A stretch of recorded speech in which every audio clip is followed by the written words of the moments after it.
கிறிஸ்துவுக்குள் மிகவும் அன்பாக அழைக்கப்பட்ட அன்புக்குரிய சகோதர சகோதரிகளே, உங்கள் யாவருக்கும் கிறிஸ்துவுக்குள்ளான அன்பின் வாழ்த்துக்கள். நம்முடைய பிதாவாகிய யாவே தேவன் வாழ்நாட்களிலும் கூட ஒரு நாளை நமக்கு கூட்டி கொடுத்து இந்த நாளைக்கு என காண கிருபை செய்த நம்முடைய பிதாவாகிய தேவனுக்கு ஆண்டவராகிய இயேசு கிறிஸ்து மூலியமாக நன்றிகளையும் துதி சோத்திரங்களும் எடுத்துக்கொண்டு சகோதர சொன்னவனமாக பாடத்துக்குள்ளாக கடந்து செல்வோம். பாடத்தின் தலைப்பு கிறிஸ்துவின் சரீர பாடுகள். நமது ஆண்டவராகிய இயேசு கிறிஸ்து உச்சந்தலம் முதல் உள்ளங்கால் வரை அவர் எங்கெங்கெல்லாம் பாடுபட்டிருக்கிறார், எங்கெங்கெல்லாம் அடிபட்டிருக்கிறார், எங்கெங்கெல்லாம் காயம் பட்டிருக்கிறார் என்பதை வசனத்தின் மூலியமாக ஒவ்வொரு அங்கமாக நம்ம என்ன பண்ணலாம் பார்க்கலாம். இந்த பாடத்துடைய ஒரு சம்பவத்தை நம்ம பார்க்கும்போது கிறிஸ்துவின் சரீரப்பாடுகள் என்ற என்ன அப்படின்னு சொல்லிட்டு நம்ம சாதாரணமாக போயிடலாம்.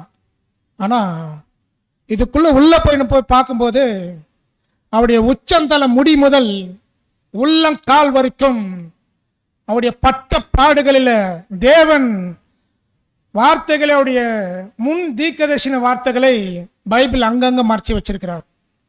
இது ஒவ்வொரு தீர்க்கதரிசியும் தனக்குத்தான் சொல்லிட்டு அவங்க அந்த தீர்க்கதரிசன வார்த்தைகளை எழுதிட்டு போகும்போது அவங்களுடைய சரீரத்தை வாசித்து பார்த்தால் அது அவங்களுக்கு நடந்த சம்பவமே இருக்காது. இதெல்லாம் பரிசுத்த ஆவி மூலியமா தேவன் கிறிஸ்துவுக்காக முன்கூட்டியே எழுதப்பட்ட வார்த்தைகள்.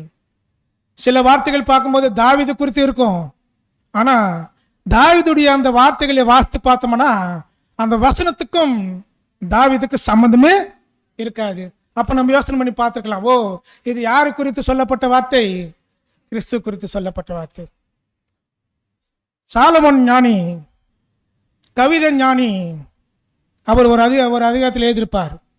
வசனத்தை நம்ம வாசிக்கும் போது நானே வாசித்துடுறேன், அதுக்கப்புறம் ஒவ்வொரு தலைப்பின் வழியாக போகும்போது அந்த ஒவ்வொரு வசனத்தை வாசித்துட்டு அந்த சரீர பாடுகளுடைய எப்படி ரோமர்கள் இயேசு கிறிஸ்துவை பாடுக்கு உட்படுத்தினார்கள், இதெல்லாம் எப்படி நடைபெற்றதுன்னு சொல்லிட்டு நம்ம உன்னதப்பட்ட 5ஆம் அதிகாரத்தில் 10ஆம் வசனம் முதல் 16 வசனத்து வரைக்கும் நான் வாசிடுறேன். அதுக்கப்புறம் பாடுகளுக்குள்ள நம்ம போகலாம். என் நேசர் வெண்மையும் சிவப்புமானவர், 10,000 பேர்கள் சிறந்தவர். அதில் 16 இருக்கும், ஆனால் உண்மையான தமிழ் மொழிபெயர்ப்புன்னு சொன்னால் 10,000. என் நேசர் வெண்மையும் சிவப்புமானவர், 10,000 பேர்கள் சிறந்தவர். அவர் தலை தங்க மையமாக இருக்கிறது, அவருடைய தலைமயிர் சுருளாயும் காகத்தை போல கருமையுமாய் இருக்கிறது. அவருடைய கண்கள் தண்ணீர் நிறைந்த நதிகளின் ஓரமாய் தங்கும் புறா கண்களுக்கு ஒப்பானவைகளும் பாலில் கழுவப்பட்டவைகளும் நேர்த்தியாய் பதிக்கப்பட்டவைகளுமாய் இருக்கிறது. அவருடைய கன்னங்கள் கந்தக வர்க்க பாத்திகை போலவும் வாசனை உள்ள புஷ்பங்களை போல இருக்கிறது. அவர் உதடுகள் லீலி புஷ்பங்கள் போன்றது, வாசனை உள்ள வெள்ளை போலம் அதிலிருந்து வடிகிறது. உன்னதப்பட்ட 5ஆம் அதிகாரம் 14ஆம் வசனம், அவர் கரங்கள் படிக்க பச்சை பதிர்ந்த பொன் வலைகள் போல இருக்கிறது. அவர் அங்கம் இந்திர நீல ரத்தினங்களால் இழுத்த பிரகாசமான யானை தந்தத்தை போல இருக்கிறது. 15ஆம் வசனம், அவர் கால்கள் பசும் பொன் ஆதாரங்கள் மேல் நிற்கிற வெள்ளக்கல் தூண்களை போல இருக்கிறது. அவர் ரூபம் லீபன போலவும் கேதுகளை போலவும் சிறப்பாய் இருக்கிறது. கடைசியாக அவருடைய வாய் மிகவும் மதுரமாய் இருக்கிறது. அவர் முற்றிலும் அழகுள்ளவர். இவரே என் நேசர், எருசலேமின் குமார்த்திகளே, இவரே என் நண்பர். படிச்சது புரிஞ்சுச்சிங்களா? இப்போ உன்னத பாட்டு 5ஆம் அதிகாரம் முதல் 5ஆம் அதிகாரத்திலிருந்து 10ஆம் வசனம் முதல் 16ஆம் வசனம் வரைக்கும் வாசித்து இல்லையா? அதில் என்ன சொல்லுது நீங்க தான் சொல்லணும். அவருடைய உச்சந்தலை முதல் உள்ளங்கால்கள் வரைக்கும் இந்த ஒரு உன்னத பாட்டு என்ற புஸ்தகத்தில் சாலமோன் அவர் கவிதையாக எழுதி வர்ணிச்சாரோ, அது யாருக்கு வர்ணிச்சாரோ அது யாருக்கு தெரியாது. சாலமோனுக்கு தெரியுமா தெரியாதுன்றது நமக்கு தெரியாது. ஆனால் தெரியும்னு சொல்லிட்டுன்னா அதுக்கு ஒரு கேள்வி கேட்பீங்க, தெரியாதுன்னு சொல்லிட்டு அதுக்கு ஒரு கேள்வி கேட்பீங்க. அதனால தான் நான் என்ன சொல்லிட்டேன், உங்களோட சேர்ந்து தெரியாது. ஆனால் ஒன்று, பரிசுத்த ஆவி மூலியமாய் எழுதப்பட்ட வார்த்தை இயேசு கிறிஸ்துக்கு பர்ஃபெக்டா அப்படியே பொருந்தும். சரி, இந்த சரீர பாடுகளில் இயேசு கிறிஸ்து அடிப்பதற்கும் என்னென்ன பயன்படுத்தினார்கள் அப்படின்னு சொன்னா, ரோமர்கள் இந்த ஒரு சாட்டை அடியை பயன்படுத்தியிருக்கிறாங்க. இந்த சாட்டை அடி சொல்லி பார்க்கும்போது சாதாரணமான ஒரு சாட்டை அடி கிடையாது. இது அடிப்பதற்கு முன்பதாக இதை எதில் செய்வாங்க சொன்னால் தோலில் செய்வார்கள். தோலில் செய்கிறது மாத்திரமல்லாமல், ஏன் தோலில் செய்கிறாங்கன்னா, கைப்பிடிப்பு அது அடிக்கும்போது வழுக்கக்கூடாது. அவங்க என்ன ஒரு பலத்தோடு அடிக்கிறாங்களோ அந்த அளவுக்கு அந்த கை அந்த எஃபெக்ட் வந்து என்ன ஆகணுமா, அந்த தோலோடு ஒட்டி எவ்வளோ தூரம் அந்த ஒயிட் போட்டு அடிக்கிறாங்களோ, அவங்க பலத்தோடு அடிக்கிறாங்களோ அந்த வெறி எதில் போகுமா, இந்த சாட்டில் அந்த வெறியோடு அடிக்கும்போது அவங்க என்ன பொசிஷனில் அடிக்கிறாங்களோ அந்த பொசிஷனில் இயேசு கிறிஸ்துவின் அந்த சரீரத்தை அந்த தோல் என்ன பண்ணுமா, அந்த சாட்டி அடியில் இருக்கிற இந்த ஒரு பார்க்கும்போது சாட்டி அடி இருக்கு இல்லையா, இதில் வந்து பார்த்தியா குண்டு குண்டா, இது கீழே வரும்போது பார்த்தீங்களன்னா எலும்பு குண்டில் செஞ்சுருப்பாங்க. எலும்பு துண்டில் அந்த சாட்டியோடு சேர்த்து அந்த எலும்பெல்லாம் இருக்குங்க இல்லையா, எலும்பு துண்டில் அது கொங்கி மாதிரி போட்டு வச்சிருப்பாங்க. அடுத்தது பார்க்கும்போது இரும்போடு சேர்ந்து என்ன பண்ணியிருப்பாங்கன்னா, ரோமர்கள் இது மாதிரி வச்சிருப்பாங்க. இவர்கள் கொடுக்கக்கூடிய தண்டனை சாதாரணமான தண்டனை கிடையாது. ஆனால் இவங்களுக்கு நல்லாவே தெரியும், எங்க அடித்தால் எங்க வலி வரும், எங்க வலி வந்தால் எங்க துடிப்பு வரும், எங்க துடிப்பு வந்தால் எங்க ரோமர்களுடைய தண்டனை இப்படித்தான் என்று நல்லா உணர்றதுக்காகத்தான் ரோமர்கள் ஒவ்வொரு காரியத்தை என்ன பண்ணியிருக்கிறாங்களா, பயன்படுத்திக்கிறாங்க. இது யாருக்கு முழுமையாக பயன்படுத்தினாருன்னு சொன்னா, நமது ஆண்டவராகிய இயேசு கிறிஸ்து முழுமையாக என்ன பண்ணியிருக்கிறாங்களா, பயன்படுத்தியிருக்கிறாங்க. இது மாத்திரமல்ல, அடுத்தது பார்க்கும்போது இந்த முள்ளை குறித்து நம்ம பார்க்குறோம். நம்முடைய இந்திய தேசத்தில் சில பகுதியிலெல்லாம் பார்க்கும்போது பார்த்தோன்னா முள் வந்து இவ்வளோ தான் இருக்கும், சின்னதாக தான் இருக்கும். ஆனால் குத்துனா கொஞ்சமாக தான் உள்ளே போகும். ஆனால் இஸ்ரேல் பார்த்தீங்கன்னா முள்ளுடைய சைஸ் பார்த்தீங்கன்னா ரொம்ப நீளமாக இருக்கும். அதோட நீளத்துடைய அளவு நம்ம சரியாக சொல்ல முடியாது. ஆனால் நம்முடைய தேசத்துடைய முள்ளுடைய காட்டிலும் 4 மடங்கு 5 மடங்கு அதிகமாக இருக்கும். நம்முடைய முள் எடுத்து எங்கேயாவது குத்தணும்னா குறிப்பிட்ட தூரத்து வரைக்கும் தான் போகும். ஆனால் இந்த முள்ளை குத்தினால் மூளை வரைக்கும் போகும். யாருக்கு குத்திருக்கிறாங்க, கிறிஸ்துவுக்கு குத்திருக்கிறாங்களோ ஒன்றும் பார்க்கல, வசனத்துக்குள்ளே போய் தான் பார்க்க முடியும். அடுத்தது பார்க்கும்போது இது வந்து பார்க்கும்போது ஆணிகள், இது வந்து உள்ளின்னு சொல்லுவாங்க. ஆணிகள் இப்போ ஆண்டவராக இயேசு கிறிஸ்துக்கு ஆணிகள் அடித்தா அந்த சிலுவை மரத்தில் இந்த வயிட்டும் அந்த ஆணியும் தாங்காது. அதனால் எதில் அடிப்பாங்கன்னா இதில் அடிப்பாங்க. இதில் அடித்தா ஆணி அடித்தா சீக்கிரமாக இறங்கிடும், இது அடித்தா சீக்கிரமாக இறங்காது. இறங்குற வரைக்கும் அடிக்கணும். எங்கே அடித்தாங்க இல்லையா, எங்கே அடித்தாங்க, கை இருக்குல்ல, கை எடுத்து ஏசு கிறிஸ்து ஆணியில் எங்கே தான் அடிச்சாங்களா, எங்கே தோணுதுங்களா, இங்கே தான் மணிக்கட்டு இருக்கு. டாக்டரு ஏதாவது உடம்பு சரியில்லைன்னு சொன்னால் எங்கே பிடிச்சி பார்ப்பாரு, ஏன் அங்கே பிடிச்சி பார்க்குறாரு, ஏசு கிறிஸ்து எங்கே அடித்தாங்கன்னா இங்கே தான் அடித்தாங்க. சில பேர் பார்த்தீங்களா அதில் தானே வந்திருக்கிறோம், ஆணிகளும் ஒன்று இங்கே பார்த்துருப்போம். ஏசு கிறிஸ்து வந்து கை தொட்டு பார்த்தாரோ, நடுவில் பார்த்தாரோ, கை வச்சு என்ன பண்ணியிருப்பாங்க ஆணிகள். இந்த ஆணிகள் இங்கே அடிச்சிருந்தால் அந்த சிலுவை மரத்துக்கும் இயேசு கிறிஸ்து உருவத்துக்கும் சப்போர்ட் செஞ்சிருக்காது. எங்கே அடிச்சிருக்கிறாங்கன்னா இங்கே அடிச்சிருக்கிறாங்க. எதில்? ஆண் என்ற எந்த மொழியில்.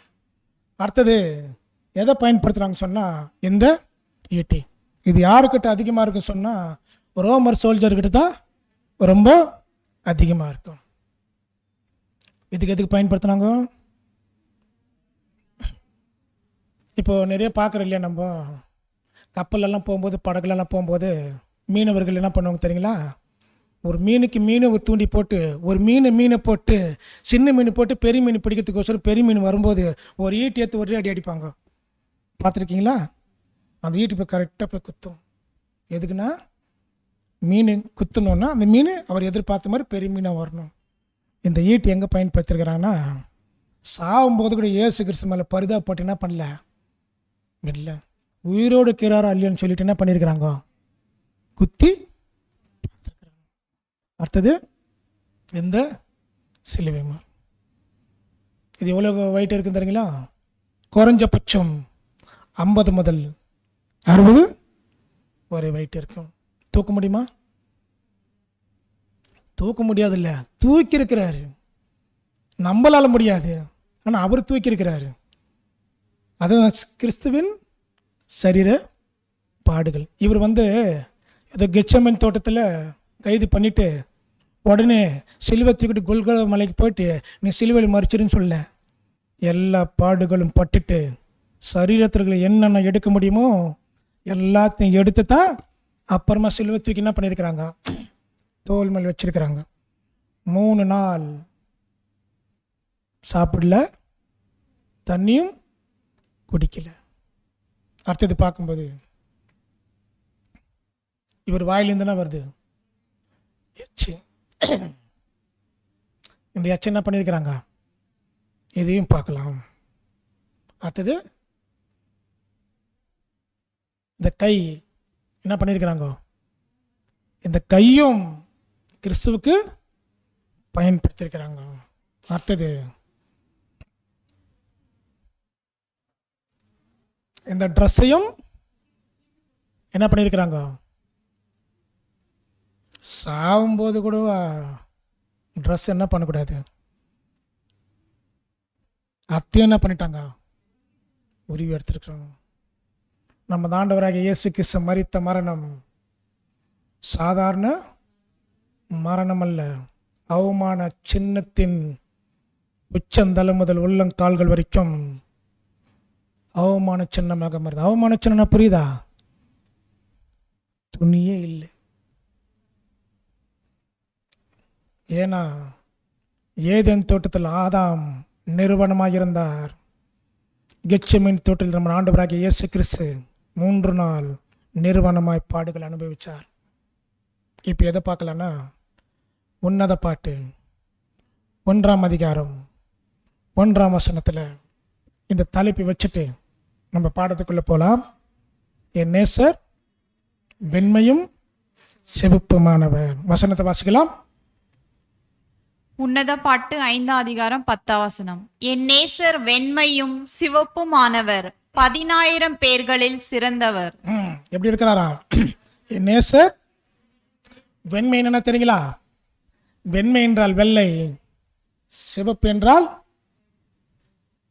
இரத்த கலர். இது ரெண்டுத்துக்கும் ஒப்பிட்டு யாருக்கு சொல்லுதுன்னா நம்ம ஆண்டவராகிய இயேசு கிறிஸ்து சொல்ல, அவருக்கு மாத்திரம்தான் பொருந்தும்.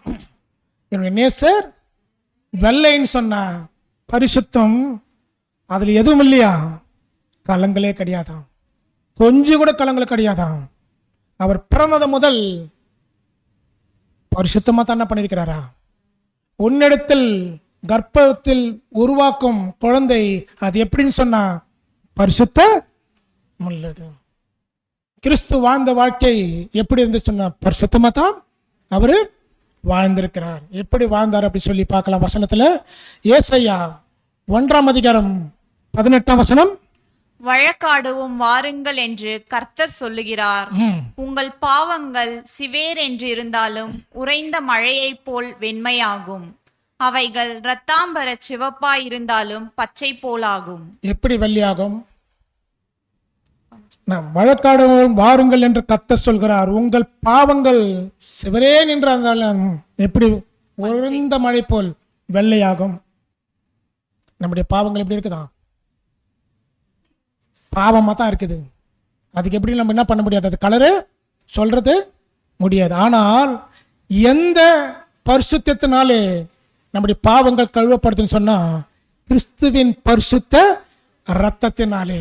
அப்ப இந்த பரிசுத்தத்தை ஒரு அசுத்தமான ஒரு மனிதனிடத்துல கொண்டு போய் அது போடும்போது அந்த அசுத்தம் என்ன ஆகுதுன்னா பரிசுத்தத்தில் கொண்டு வரக்கூடிய ஒரு ப்ராசஸுக்குள்ள கிறிஸ்து நன்றாராம் பரிசுத்த ஒரு மனிதனா இருக்கிறார். அதுதான் சொல்றார் சாலமோன், என் நேசர் வெண்மையும் சிவப்பும் மாணவர்.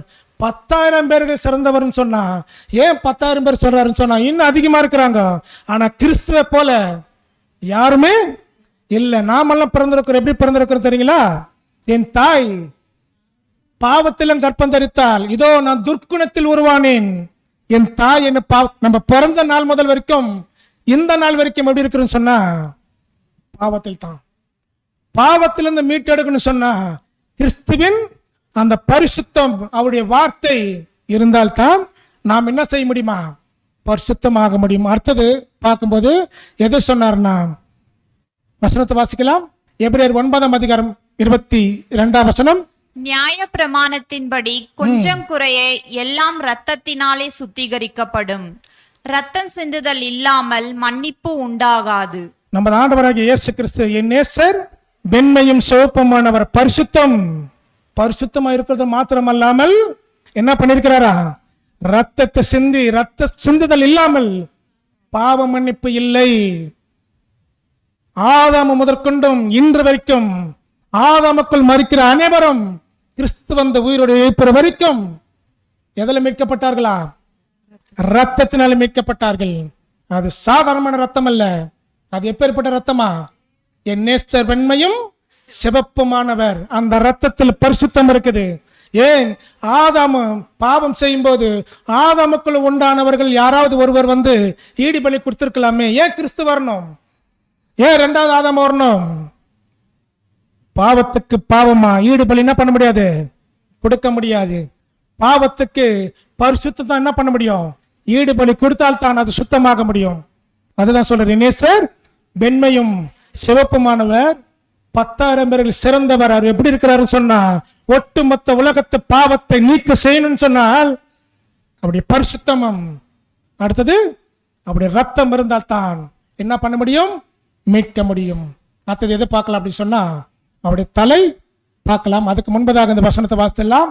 அவர் எப்படி இருக்கிறாருன்னு சொல்லி பார்க்கும்போது எபிரேயர் 7:26 பரிசுத்தரும் குற்றமற்றவரும் ஒரு பாவம் செய்யாதவர், மாசு இல்லாதவரும், பாவிகளுக்கு விலகினவரும், வானங்களிலும் உயர்ந்தவருமாயிருக்கிற இவ்விதமான பிரதான ஆசாரியரே நமக்கு ஏற்றவராயிருக்கிறார். எப்படி இருக்கிறாராம்? வசனம் வந்துச்சா? 1 பரிசுத்தரும், அடுத்தது குற்றமற்றவரும், மாசு இல்லாதவரும், பாவிகளுக்கு விலகினவரும். நாமெல்லாம் எப்படி இருக்கு தெரியுங்களா? இந்த வசனத்தை ஆப்போசிட்டா வாஸ்தவனா நாம் அசுத்தம் உள்ளவர்கள், குற்றம் செய்தவர்கள், மாசோடு உள்ளவர்கள், பாவிகளோட நெருங்கி இருக்கிறோம். பாவிகளோட விலகி இல்ல. இந்த வசனம் எப்படி சொல்லுதுன்னா பாவிகளுக்கு விலகினவர் சொல்லும் போது இயேசு கிறிஸ்து வந்து பூமியில நீதிமன்றத்தான் வந்தார் இல்லையா? பாவிகளுக்கு விலகினர்னு சொன்னா பாவியை விட்டுட்டு தூரம் போல. பாவியை நேசித்தார், பாவத்தை விட்டுட்டார். எந்த பாவத்தை? பாவிகள்கிட்ட இருக்கிற பாவத்தை இயேசு கிறிஸ்து என்ன பண்ணல? அதை பார்க்கல. பாவம் செய்த மனிதனாகிய பாவியை இயேசு கிறிஸ்து என்ன பண்ணாரா? நேசித்தார். அதான் சொல்றார், பாவிகளுக்கு விலகினவர் சொல்லும் போது அவர் செஞ்ச பாவத்தை அவர் எதிர்பார்க்கல. யார் பாவம் செஞ்ச அந்த மனிதன் என்ன பண்றாரா? நோக்கி பார்க்கிறார். இந்த வசனத்தை நம்ம வாசிக்கும் போது அவர் பரிசுத்தர், நாம் அசுத்தர். அவர் குற்றமற்றவர், நாம் குற்றம் உள்ளவர்கள். அவர் மாசு இல்லாதவர், நம்ம ஒவ்வொரு நாளும் மாசு உள்ளவர்கள். அவர் பாவத்தை வெறுத்தவர், நாம் பாவிகளோடு இருந்து பாவத்தை நேசித்தவர்கள் இருக்கிறோமா இல்லையா? நம்மளுக்கெல்லாம் அந்த வசனத்தை ஆப்போசிட்டா படிச்சவே நம்மளுக்கு பயமா இருக்குது. ஏன்னா யாராவது ஒருத்தராவது இந்த வசனத்துக்கு பிரகாரம் நாங்கள் வாழ்ந்திருக்கிறோம் ஒருத்தரும் சொல்ல முடியாது. ஏன்? நம்முடைய குற்ற உணர்ச்சினால் தான் ஒவ்வொரு நாளும் குத்திக்கிட்டே இருக்கும். ஆனால் இயேசு கிறிஸ்துவின் குற்ற உணர்ச்சினா தெரியுங்களா? அவர் பரிசுத்தர், பரிசுத்தர். அவர் பாவிகளுக்கு விலகினவர், பாவிகளுக்கு விலகினவர். அவர் பாவத்தை அறியாதவர், மாசு இல்லாதவர். அடுத்தது நம்ம பார்க்கும்போது அவருடைய தலை எப்படி இருக்குதான்? ஏன் சண்டல் கேள்வி கேட்பேன் தெரியுங்களா? அந்த வசனத்தை மைண்டில் இருக்குதா இல்லையான்னு சொல்லிட்டு கேள்வி கேட்பேன். அவருடைய தலை தங்க மையமாக இருக்கு. பறக்கும்போது ஆண்டவராகிய இயேசு கிறிஸ்துடைய தலை தங்கமாச்சா? வசனம் என்ன சொல்லுது? வாசிங்க, வசந்த் வாசிங்க. உன்னத பாட்டு 5ஆம் அதிகாரம் 11ஆம் வசனம். அவர் தலை தங்கமாயிருக்கிறது, அவர் தலைமயிர் சுருள் சுருளாயும் காகத்தை போல் கருமையுமாயிருக்கிறது. தங்கம்னு தெரியுமா? இயேசு கிறிஸ்து பிறக்கும்போது தங்க தலையோடு பிறந்தாரா? வசனம் என்னத்த ஒரு தேவன் பரிசுத்த ஆவி மூலமா எழுதியிருப்பார். அந்த வசனத்தை என்ன தெரியுங்களா? இயேசு கிறிஸ்துவுடைய அந்த தலைன்னு சொல்லும்போது அவருடைய சிந்தனையில் என்ன இருக்குதான்? நிறைய வெள்ளி, நிறைய பொண்ணு, நிறைய தங்கம் இருக்குதா? ஒன்று தான். யாரை பற்றி? அப்பா பற்றி. என்னுடைய அப்பாவுடைய சிந்தனை தான் யார்கிட்ட இருக்குதான்? காலையில் தூங்கி எந்திரித்த உடனே பெற்றோர்கள் இருக்கிறாங்களா வீட்டில், பிள்ளைகளுடைய எண்ணங்கள் என்ன தோணும்? அப்பா எங்கே இருக்கிறாங்கோ? நான் சொல்கிறது குழந்தைங்களை சொல்கிறேன். நான் பிதாவாகிய தேவனுக்கு ஆண்டவராகிய இயேசு கிறிஸ்து எப்படி இருக்கிறாரா? குழந்தை போல தான் இருக்கிறார். அவருடைய மடியில் எப்படி இருந்தார் இயேசு கிறிஸ்து? செல்ல பிள்ளையாக இருந்தார். அப்படிப்பட்ட தங்கமான அந்த தலையில் என்ன பண்ணுறாங்க தெரியுங்களா? வசனத்தை வாசிங்க. மத்தேயு 26ஆம் அதிகாரம் 67ஆம் வசனம். அப்பொழுது அவருடைய முகத்தில் துப்பி அவரை குட்டினார்கள். சிலர் என்ன பண்ணாங்க? அவரை குட்டினார்கள்.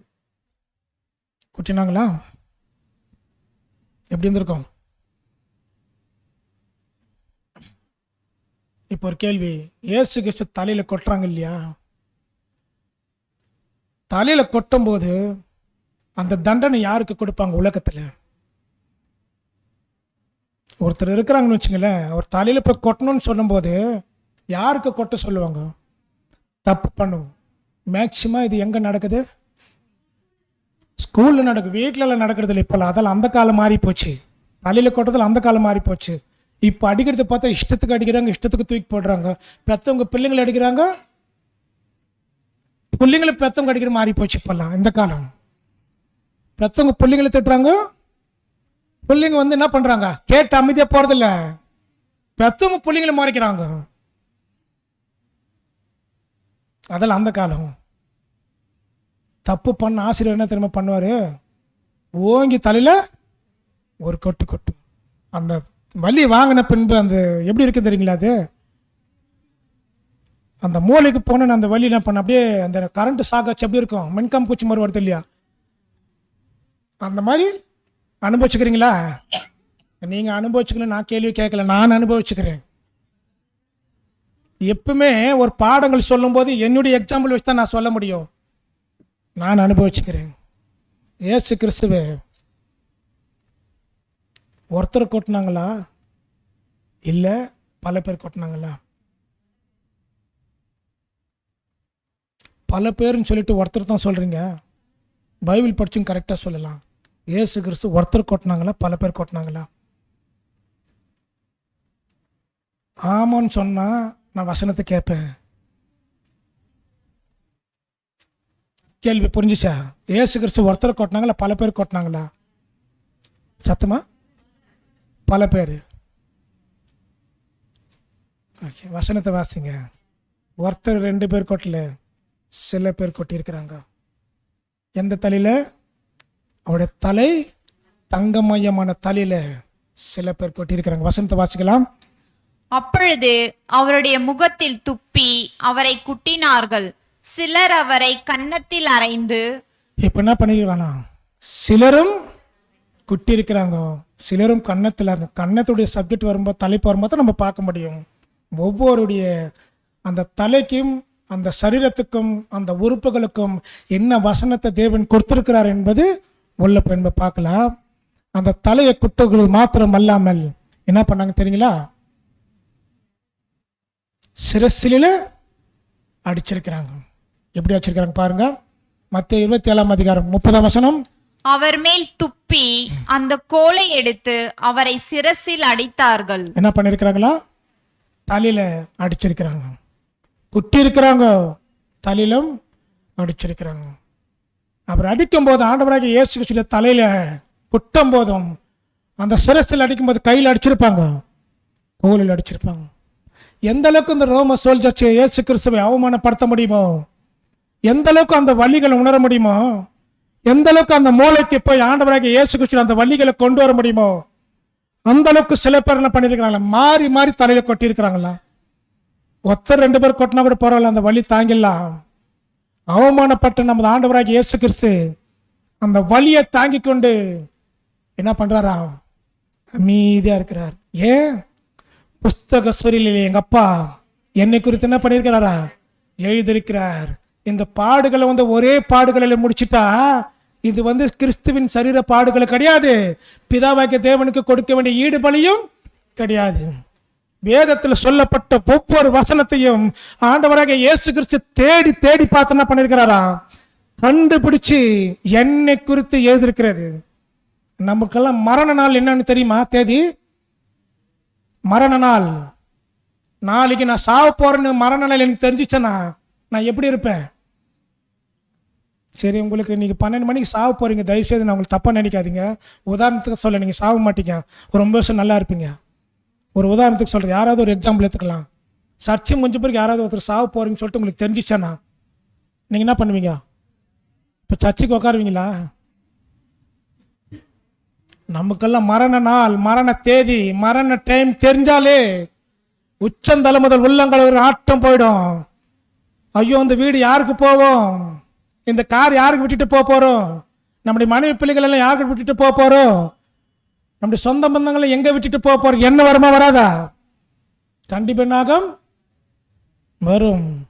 மரண நாள் தெரிஞ்ச ஒரே ஒரு மனிதன், அந்த மரணத்துக்காக காத்திருந்த ஒரே ஒரு மனிதன் நமது ஆண்டவராகிய இயேசு கிறிஸ்து மாத்திரம்தான். தெரிஞ்ச என்ன பண்ணாரா, அந்த மரணத்துக்காக காத்திருந்தார். அப்போ நமது ஆண்டவராகிய இயேசு கிறிஸ்துவை எந்த அளவுக்கு துன்பத்தை அனுபவிக்க வேண்டுமோ அந்த அளவுக்கு நமது ஆண்டவராகிய இயேசு கிறிஸ்து என்ன பண்ணியிருக்கிறார்களாம், கொடுமையாக அனுபவித்திருக்கிறார்கள். ஏன்னு சொன்னா பிலிப்பியர் 2 அதிகாரம் 5 வசனம் சொல்றாரு பாருங்க. கிறிஸ்து இயேசுவில் இருந்த சிந்தையே உங்களிலும் இருக்க கடவது. அந்த சிந்தையில் என்ன இருக்குதா, அதான் பவுல் கோட் பண்றாரு. அவருடைய தலை தங்க மையமா இருக்குது. அந்த தலை தங்க மையத்துக்குள்ள யாருடைய சிந்தனைக்கு தான், கிறிஸ்துவுக்கு நான் கேட்கறது யாருடைய சிந்தனைக்கு தான், தேவனுடைய சிந்தனைக்கு. நம்மளை பார்த்து சொல்றாரு, என்ன சொல்றாருன்னா, கிறிஸ்து இயேசுவுடைய சிந்தையை உங்களில் இருக்க கடவுது. இதுல என்ன ஒரு ஹைலைட்டான விஷயம்னா, கிறிஸ்துவுடைய சிந்தை மட்டும் இருந்தா போதுமா? அந்த வசனம் அப்படித்தான் சொல்லுது. அப்ப பிதாவாகிய தேவனுடைய சிந்தனை வேணாவா? வசனம் அப்படித்தான் சொல்லுது. எந்த சிந்தனை வேணும்? இங்க வசனம் போடலையே, பிதாவாகிய சிந்தனை வசனம் போடலையே. என்ன கான்ஸ்டபிள் பவுல் பேசுறா தெரியுங்களா? கிறிஸ்துவின் சிந்தனை வந்தால் கிறிஸ்துவ சிந்தனைக்குள் யாருக்கு இருந்தா அப்பா இருப்பார். அந்த கான்ஸ்டபிள் தான் பவுல் பேசியிருக்கிறார். கிறிஸ்துவுடைய சிந்தை உங்களில் இருக்க கடவுது. அடுத்தது பார்க்கும்போது தலையில தலை பார்த்துட்டோம். தலைக்கு மேல என்ன இருந்ததா, முடி இருந்தது. அவர் முடி எப்படி இருந்துச்சு பார்க்கலாம். வசனத்தை வாசிங்க. 1 பாட்டு 5 அதிகாரம் 11 வசனம். அவர் தலை தங்கமயமாய் இருக்கிறது. அவர் தலைமயிர் சுருள் சுருளாயும் காகத்தை போல் கருமையுமாய் இருக்கிறது. எப்படி இருக்குதா, பார்க்கும்போது அழகா இருக்கும். யாருது? இயேசு கிறிஸ்துவ முடி எப்படி வர்ணிச்சு எழுதினாருன்னு தெரியல சாலமோனு. அவருடைய தலை தங்க மையமாக இருக்கிறது. அவருடைய தலை மயிர் சுருளாயும் காகத்தை போல கருமையாக இருக்கு. ஏன் காகத்துக்கு ஒப்பிட்டு பேசுகிறா தெரியுங்களா? காகம்னா கருப்பாக தான் இருக்கும். அது கலரும் நிறமும்னா அது மாறவே மாறாது. அந்த கருப்புக்கும் கிறிஸ்துவுடைய தலைமுடிய சுருள் கருப்புக்கும் ஒப்பிட்டு சாலமோன் எப்படி வர்ணிச்சிருந்தால் இந்த ஒரு கவிதை அவர் எழுதியிருப்பார் பாருங்க. அவர் எழுதுகிற அந்த வார்த்தைகளை படித்தோம்னா அவருடைய தலை பாருங்க தங்க மையமாக இருக்கிறது. அவருடைய தலை மயிர் அப்படியே வடிச்சு கீழே வராரு. சுருளாயும் ஒப்பிட்டு காகத்துக்கு ஒப்பிட்டு பேசுறாரு. அப்பேற்பட்ட அந்த முடியை என்ன பண்ணுறாங்களாம், நமது ஆண்டவராகிய இயேசு கிறிஸ்துடைய சிரசில் முடியல முள்முடி சாதாரண முள் வைக்கலுங்க. அது என்ன பண்ணிருக்கிறாங்க, பின்னி இருக்கிறாங்களா. அந்த முள்ளில் அந்த மாட்டும் போது அது இழுக்கும் போது அது வலியோடு என்ன வரணுமா, பிடிக்கணும். அவரு அந்த முள் வரணும், அப்படியே சேர்த்து முள்ளோடு சேர்த்து அந்த சுருள் முடி அப்படியே வெளியே வரணும். நிறைய குழந்தைங்களுக்கு பார்த்தீங்களா, அடிப்படும் போது தலையில் அடிப்பட்ட பார்த்துருப்பீங்க. தலையில் அடிப்படும் போது அதை கிளீன் பண்ணுன்னு சொன்ன டக்குன்னு என்ன பண்ணுவாங்க தெரியுங்களா, உடனே கிளீன் பண்ண முடியாது.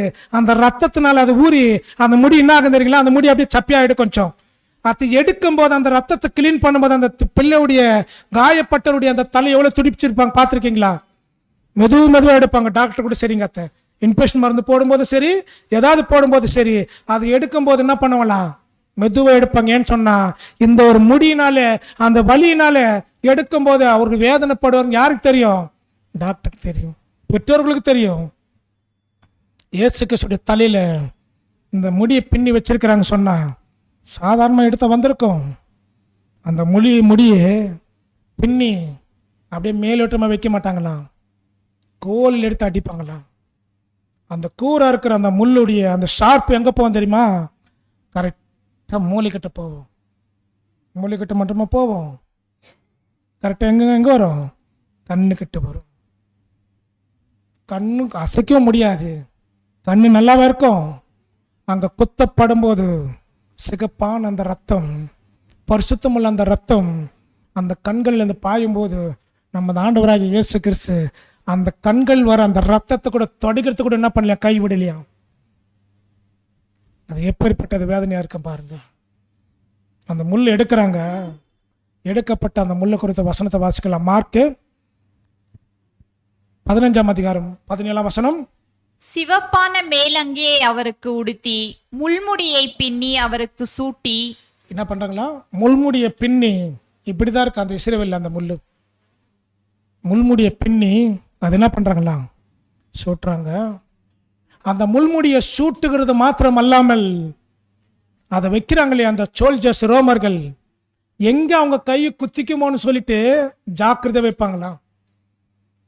ஏன்னா இவர்களுக்கு குத்தக்கூடாது, இவர்களுக்கு வலிக்க கூடாது.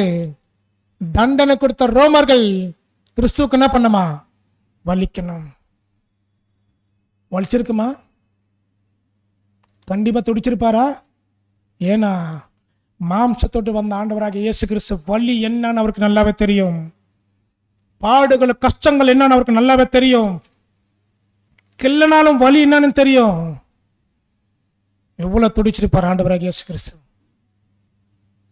அந்த சிரசல் முள்முடி வைக்கிறது மாத்திரம் அல்லாமல் என்ன பண்றாங்க பாருங்க, வசனத்தை வாசிக்கலாம். மார்க் 15:19 அவரை சிரசில் கோலால் அடித்து அவர் மேல் துப்பி முழங்கால் படியிட்டு அவரை வணங்கினார்கள். எவ்வளவு கேலி பரியாசம் பாருங்க. சிரசல் முள்முடி வைக்கிறது மாத்திரம் அல்லாமல் கோலால் அடித்து பரியாசம் பண்ணி அவரை வணங்கும் போது இயேசு கிறிஸ்து எப்படி இருந்திருக்கும். ஏன் இந்த பாடுகள், ஏன் இந்த சாபத்துக்குரிய ஒரு நிலைமை, ஏன் இயேசு கிறிஸ்து இந்த முள் என்ற சாபத்தை சுமக்கணும்? வேதத்தில் எழுதப்பட்ட தீர்க்கதரிசன வார்த்தைகளை ஏன் நிறைவேற்றணும்? ஒட்டுமொத்த மனுக்குலமும் மீண்டும் உயிரோடு வர வேண்டும். எல்லா மனுக்குலமும் உயிரோடு வந்து பிதாவாகிய தேவனை பற்றி அறிந்து கொள்ள வேண்டும். ஆதாமுக்குள் மரிக்கிற அனைவரும் கிறிஸ்துக்குள் உயிரோடு ஏஞ்சி வர வேண்டும். ஆதாம் செய்த பாவத்தை நிமித்தமாக ஆதாம மூலியமா வந்த ஒட்டுமொத்த உலகத்துக்கு சாபத்தின் மூலியமாக உனக்கு முள்ளும் குறுக்கும் முளைப்பிக்கும் என்று தேவன் கொடுத்த அந்த சாபத்தை கிறிஸ்து என்ன பண்ணாராம், தலைமேல் சுமந்தார். வசனத்தை வாசிக்கலாம். ஆதியாகமம் 3:17 பின்பு அவர் ஆதாமை நோக்கி, நீ உன் மனைவியின் வார்த்தைக்கு செவி கொடுத்து புசிக்க வேண்டாம் என்று நான் உனக்கு விலக்கின விருட்சத்தின் கனியை புசித்தபடியினாலே பூமி உன்னி நிமித்தம் சபிக்கப்பட்டிருக்கும். யார் நிமித்தம் சபிக்கப்பட்டிருக்குமா? நீ உன் மனைவியின் வார்த்தைக்கு செவி கொடுத்து தேவனுடைய வார்த்தை மறந்து மனைவியின் வார்த்தை கீழ்ப்படிந்து தேவனை விட்டுட்டு மனைவி நேசித்தபடியால் பாவம் பூமியில உன்னி நிமித்தம் பெருகியிருக்கிறது. அதனால் உன்னி நிமித்தம் என்ன ஆகுமா? பூமி சபிக்கப்பட்டுகிறது மாத்திரமல்லாமல் அடுத்த ஒரு வார்த்தை சொல்லுவார் பாருங்க. அது உனக்கு முள்ளும் குறுக்கும் முளைப்பிக்கும். அது உனக்கு முள்ளும் குறுக்கும் உனக்கு முளைப்பிக்கும். நீ பயிர் வகை செய்யும் போது உனக்கு என்ன பண்ணுமா? முள்ளும் களைகளை தான் கொடுக்கணும் என்றார். இப்ப எதை பார்த்துட்டு நம்ம ஆதாமுக்கு உண்டான சாபத்தை முள்ளு குறுக்கும் கொடுத்ததுனால தலையில நம்ம ஆண்டவராகிய இயேசு கிறிஸ்து அந்த சாபத்தை என்ன பண்ணாராம்? நிறைவேற்றினார். பார்த்தது எது பார்க்கலாம்? நெற்றி. இந்த நெற்றில நம்ம ஆண்டவராகிய இயேசு கிறிஸ்து ஏதாவது ஒரு சம்பவம் நடந்திருக்கா? நான் கேட்கறது நெற்றி தெரியுமா? இந்த நெற்றில ஆண்டவராகிய இயேசு கிறிஸ்து ஏதாவது சம்பவம் நடந்திருக்குதா? தனிப்பட்ட முறையில் வந்துச்சு பாருங்க ஆன்சர். அப்படி நெற்றில என்ன ஆச்சுங்களா? வேர்வை துளி ரத்தத்தினால் வந்தது. எங்கே? கெத்செமனே தோட்டத்தில். நம்ம ஆண்டவராகிய இயேசு கிறிஸ்து மரணத்துக்கு உண்டான அந்த ப்ராசஸ்க்குள்ள வரும்போது பிதாவை நோக்கி என்ன பண்றாரா? ஜெபம் பண்றார். வசனத்தை வாசிக்கலாம். லூக்கா 22:42. பிதாவே, உமக்கு சித்தமானால் இந்த பாத்திரம் என்னை விட்டு நீங்கும்படி செய்யும். ஆயினும் என்னுடைய சித்தத்தின்படி அல்ல, உம்முடைய சித்தத்தின்படியே ஆக கடவுது என்று ஜெபம் பண்ணினார். எல்லா காரியமும் என்னுடைய சித்தத்தின்படி அல்ல அப்பா, எல்லாம் உம்முடைய சித்தமாக கடவுது. நான் கொடுக்க வேண்டிய பலியாகட்டும், நான் கொடுக்க வேண்டிய பாடுகளாகட்டும், சரீர வலிகளாகட்டும், எதுவா இருந்தாலும் பிதாவாகிய தேவனுடைய உம்முடைய சித்தம் தான். அடுத்த வசனம். அப்பொழுது வானத்திலிருந்து ஒரு தூதன் தோன்றி அவரை பலப்படுத்தினான். வானத்திலிருந்து ஒரு தூதன் தோன்றி யாரை பலப்படுத்துறாரா? எதுக்கு பலப்படுத்துறாரு? இப்போ ஒருத்தர் நம்ம பலப்படுத்தணும் சொன்னா, தேவன் நம்மளை பலப்படுத்தணும் சொன்னா எதுக்காக பலப்படுத்தணும்? வாழ்க்கையில நாம் நல்ல வாழ்த்துக்காக பலப்படுத்துவாங்க, சரீர வளர்ச்சிக்காக பலப்படுத்துவாங்க. ஆனா ஆண்டவராகிய இயேசு கிறிஸ்துவை தேவன் எதுக்கு பலப்படுத்துறார் தெரியுங்களா? பாடுகளை அனுபவிப்பதற்காகத்தான் பலப்படுத்துறார். அடுத்த வசனம். அவர் மிகவும் வியாகுலப்பட்டு அதிக ஊக்கத்தோடு ஜெபம் பண்ணினார். அவருடைய வேர்வை ரத்தத்தின் பெருந்துளிகளாய் தரையிலே விழுந்தது. அவருடைய வேர்வை ரத்தத்தின் பெருந்துளியாய் என்னாச்சுங்களா? தரையில விழுந்தது. அப்போ எந்த அளவுக்கு அவர் வேதனை போடு என்ன பண்ணியிருப்பாரா? ஜெபம் பண்ணியிருப்பாரு. எந்த அளவுக்கு அவர் பிதாவுடைய திட்டத்தை நிறைவேற்றணும்னு சொல்லிட்டு ஜெபம் பண்ணியிருப்பாரு. சரி, இந்த நெத்தில எப்படி அந்த ரத்தம் வரும்? யாருக்கும் தெரிஞ்ச சொல்ல முடியுமா?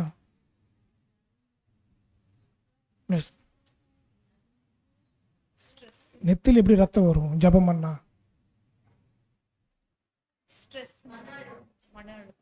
அதோடைய உள்ள வந்து என்னன்னு சொல்லுவாங்க டாக்டர் ரிப்போர்ட்டு ஃபுல்லாக அந்த இன்ஃபர்மேஷன் வந்து பார்த்தீங்கன்னா அந்த ரத்த கொதிப்புன்னு சொல்லுவாங்க இல்லையா? அவர் தன்னை மறந்து எந்த அளவுக்கு அவர் வந்து தேவனிடத்தில் ஜெபம் பண்ணுமோ அந்த அளவுக்கு பண்ணும்போது என்ன ஆகுதுன்னு சொன்ன அந்த டாக்டர் ரிப்போர்ட்டில் பார்க்கும்போது உள்ளே இருக்கிற அந்த மைண்டில் இருக்கிற அந்த ரத்தம் வந்து என்ன ஆகுதுங்களாம்? வேர்வை துளி அது ரத்தமாக என்ன ஆகுதுங்களா? மாறுதான். அப்போ எந்த அளவுக்கு ஜெபம் பண்ணியிருப்பார் நம்ம ஆண்டவராகிய இயேசு கிறிஸ்து. இன்னைக்கு நம்முடைய வாழ்க்கையில் ஒரு ஜெபம் பண்ணணும்னு சொன்னால் யாருக்காவது ரத்தம் வர வேணாங்க, வேர்வை தண்ணி வந்திருக்குதா? இல்லை வேர்வை தண்ணி வர்ற அளவுக்கு நான் ஜெபம் பண்ணிக்கிறோமா? ரெண்டு வார்த்தை. ஆண்டவரே இந்த சோறு கொடுத்தது எங்களுக்கு நன்றி, தூக்கத்துக்காக நன்றி, நாங்கள் வெளியே போகிற ஆண்டவரே எந்த வித ஆபத்து இல்லாமல் எங்களுக்கு காப்பாற்றணும். அவ்வளோ முடிஞ்சிச்சு ஜெபம். உடனே பிதாவைக்கு தேவன் நல்லா கேட்டிருப்பாரு. வேதத்தை கேளாதபடி தன் செவியை விளக்கருடைய ஜெபம். வேதத்தில் என்னென்ன தேவன் சொல்லியிருக்கிறார் பிறகு நடக்கணும். அதுதான் தேவன் விரும்பக்கூடிய ஒரு சொல்லக்கூடிய ஒரு கட்டளை. வேதத்தை கேட்கலன்னு சொன்னா, சத்தியத்தை பிறகு நடக்கலன்னு சொன்னா, நீ என்னத்தான் ஜெபம் பண்ணாலும் அது அருவருப்பாத யார் இருந்தாலும் சரி. அப்ப ஆண்டவராகி இயேசு கிறிஸ்து கெத்செமனே தோட்டத்தில் ஜெபம் பண்றார். ரத்தத்தின் வேதத்தில் ரத்தமா வரும்போது அந்த ஜெபம் பிதாவாகிய தேவன் கேட்டிருந்தால் தேவதூதன் அனுப்பி எந்த அளவுக்கு ஒரு பலப்படுத்திருக்கணும். அந்த பலத்தினால் ஆண்டவராகிய இயேசு கிறிஸ்து எல்லா வித பலிகளும் நிறைவேற்றுறார். அடுத்தது பார்க்கும்போது தலை பார்த்துட்டோம், தலைக்கு மேலே இருக்கிற சுருள் சுருளான முடியை பார்த்துட்டோம், அதுக்கப்புறம் நெத்தியை பார்த்துட்டோம், அதுக்கப்புறம் கண்ணை பார்க்கணும். எப்படி இருக்குது அவருடைய கண்கள்? எப்படி இருக்குதா? புறா கண்கள். வசனத்தை வாசிக்கலாம். உன்னத பாட்டு 5ஆம் அதிகாரம் 12ஆம் வசனம். அவருடைய கண்கள் தண்ணீர் நிறைந்த நதிகளின் ஓரமாய் தங்கும் புறாக்கண்களுக்கு ஒப்பானவைகளும் பாலில் கழுவப்பட்டவைகளும் நேர்த்தியாய் பதிக்கப்பட்டவைகளுமாய் இருக்கிறது. எதுக்கு ஒப்பிட்டு பேசுறார் அவருடைய கண்கள்? அப்பேற்பட்ட பரிசுத்தமான நம்ம ஆண்டவராகிய இயேசு கிறிஸ்துவே புறாவுக்கு ஒப்பிட்டு பேசுறாராம். ஏன் தெரியுங்களா?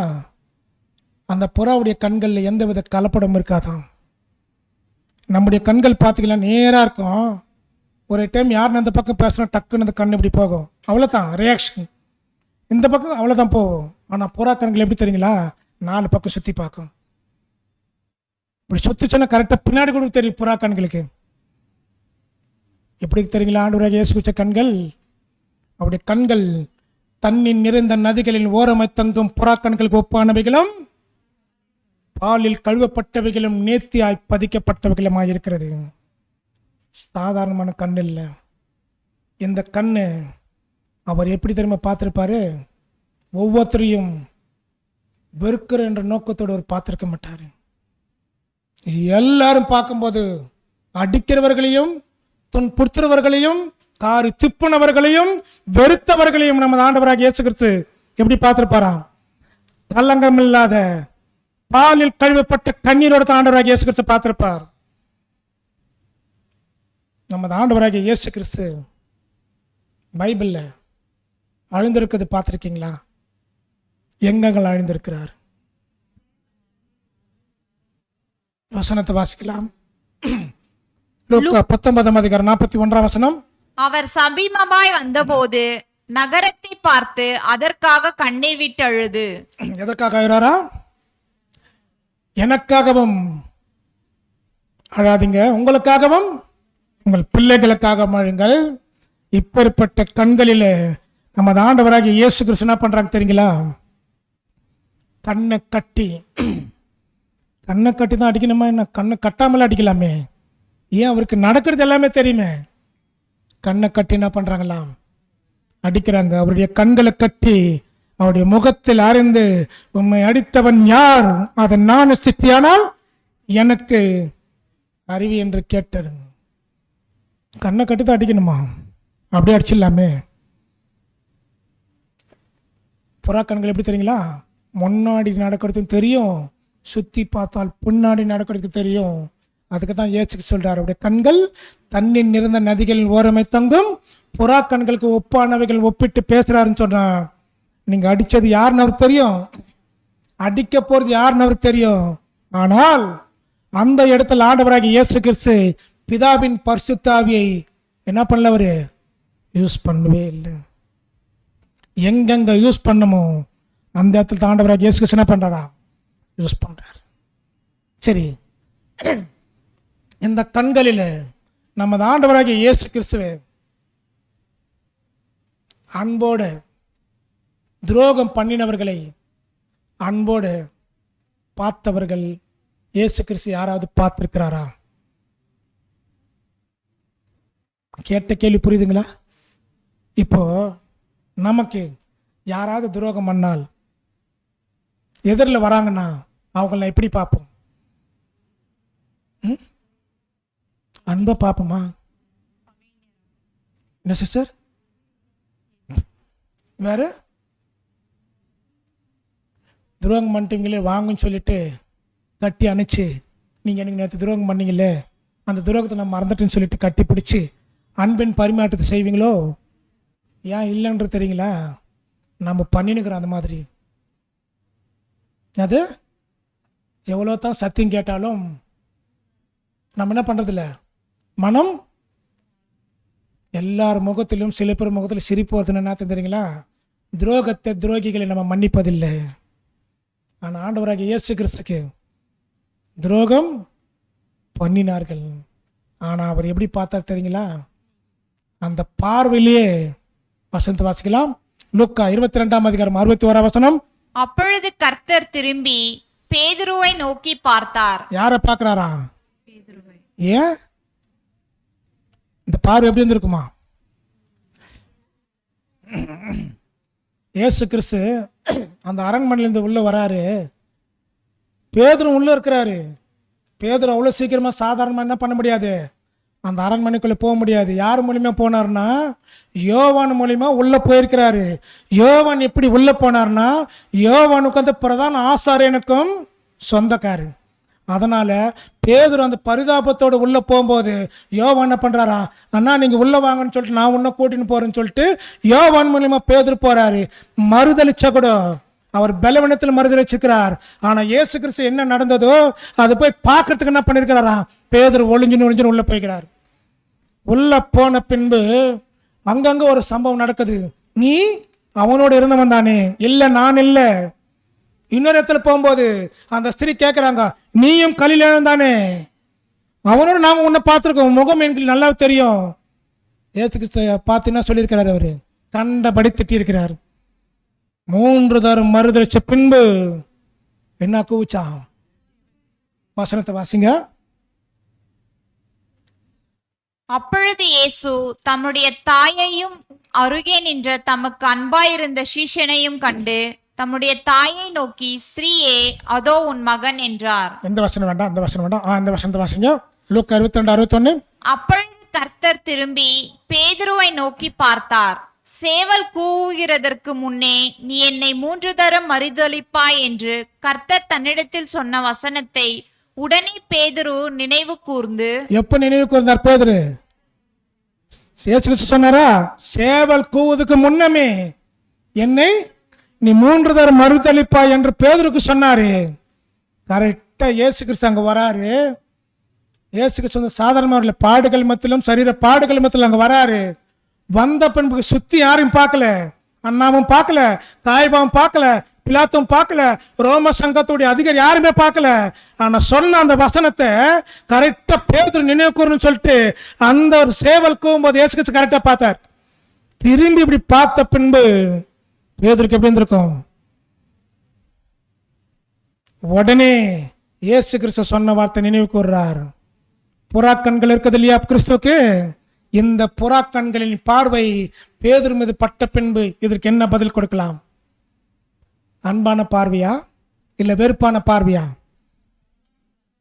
என் அன்பான சீசன் பலவீனத்தில் செஞ்சுட்டாரு. இயேசுக்கு ஃபீல் பட்டு என்ன பண்றாரா, பரிதாபத்தோட அன்பான பார்வையோட பார்க்கிறார். எந்த ஒரு பார்வையிலே பேதுடைய மனசு எப்படி இருந்திருக்கும்? பார்த்த பின்பு போய் மன கசந்தாயிராரு. நிறைய பேர் பார்த்துருப்பீங்க, யாராவது துரோகம் பண்ணால் கெடுதல் பண்ணா அவங்களுக்கு எந்த வித தண்டனை கொடுக்கலாம் கூட பரவாயில்ல, ஒரே ஒரு பார்வை பார்த்துட்டுனா போதும்.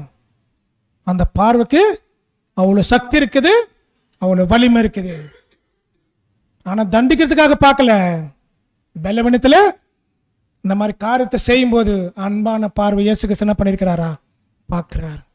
இன்னொரு இடத்துல பார்க்குறாரு, அவ்வளோ வேதனைகள் மத்தியிலும் கஷ்டத்தின் மத்தியிலும் நமது ஆண்டவராகிய இயேசு கிறிஸ்து சிலுவை மரத்தில் தொங்கின்னு இருக்கிறாரு. தொங்கின்னு இருக்கும்போது பார்க்குறாரு தாயார்.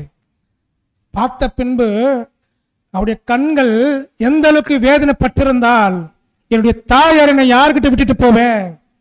அப்ப அந்த கண்களில் அந்த பார்வை அங்க பார்க்கும்போது இயேசு கிறிஸ்து அந்த கடைசி அந்த நேரத்தில் கூட எந்த கற்பனை அவர் நிறைவேற்றுறாருன்னா, பூமியில் உயிரோடு இருக்கும் நாட்கள் எல்லாம் உன் தாயும் உன் தகப்பனையும் கனம் பண்ண வேண்டும் என்று சொல்லி. ஏன்னு சொன்னா சின்ன வயசுல யோசேப்பு பிறந்துட்டாரு. இயேசு கிறிஸ்து தாயார் வளர்த்தாரு. சகோதரர்கள் இன்னும் அவர்கள் மெச்சூரிட்டிக்கு வரல, இன்னும் அவர்கள் அந்த ஒரு வேலைப்பாடுக்குள்ள வரல. ஆனா அது நம்மளுக்கு தெரியாது. யோவானை பார்த்து சொல்றார், யோவானே என் தாயாரை நீ கடைசி வச்சுப்பியா? சொன்ன பின்பு சொல்றார் பாருங்க, அதோ உன் தாய், அதோ உன் மகன். வசனத்தை வாசிக்கலாம். யோவான் 19:26. அப்பொழுது இயேசு தம்முடைய தாயையும் அருகே நின்ற தமக்கு அன்பாயிருந்த சீஷனையும் கண்டு தம்முடைய தாயை நோக்கி, ஸ்திரீயே, அதோ உன் மகன் என்றார். என்ன சொல்றாரு? ஸ்ரீயே, அதோ உன் மகன் என்றார். சிலுவை காட்சிகளில் ஆண்டவராகிய இயேசு கிறிஸ்து வேதனையோடு இருக்கும்போது என்னென்ன வேலைகளை செய்ய முடியுமோ பர்ஃபெக்டா தேவனுடைய திட்டத்தை அப்படி நிறைவேற்றுறாரு. நாம கூட எவ்வளோ கஷ்டப்பட்டு வேதனைப்பட்டு அடிபட்டு மருத்துவமனையில் இருந்தாலும் கூட குடும்பத்தை பற்றி நம்மளுக்கு என்ன ஆகுதுங்களா? எண்ணம் வராது. நம்முடைய சரீரத்தை பற்றி தான் எண்ணம் வரும். ஆனால் ஆண்டவராகிய இயேசு கிறிஸ்து பார்க்குறார், என் தாயாருடைய வேதனை பார்க்குறாரு. எப்படி இருந்திருக்கும் அந்த தாயாருடைய வேதனை வலிகளும் பார்த்து நிற்கிறாங்க.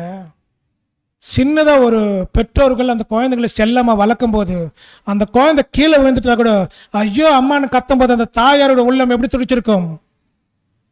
ரத்த காயத்தில் ரத்த வெள்ளத்தில் இயேசு கிறிஸ்து சிலுவை மரத்தில் தொங்கும் போது மரியாளுடைய உள்ளம் எந்த அளவுக்கு வேதனைப்பட்டிருக்கும், எந்த அளவுக்கு கஷ்டப்பட்டிருக்கும், எந்த அளவுக்கு அவங்களுடைய உள்ளம் துடிச்சிருக்கும், எந்த அளவுக்கு அவங்களுடைய ஆற்று வெடிச்சிருக்கும். யாருக்கிட்ட சொல்ல முடியுமா?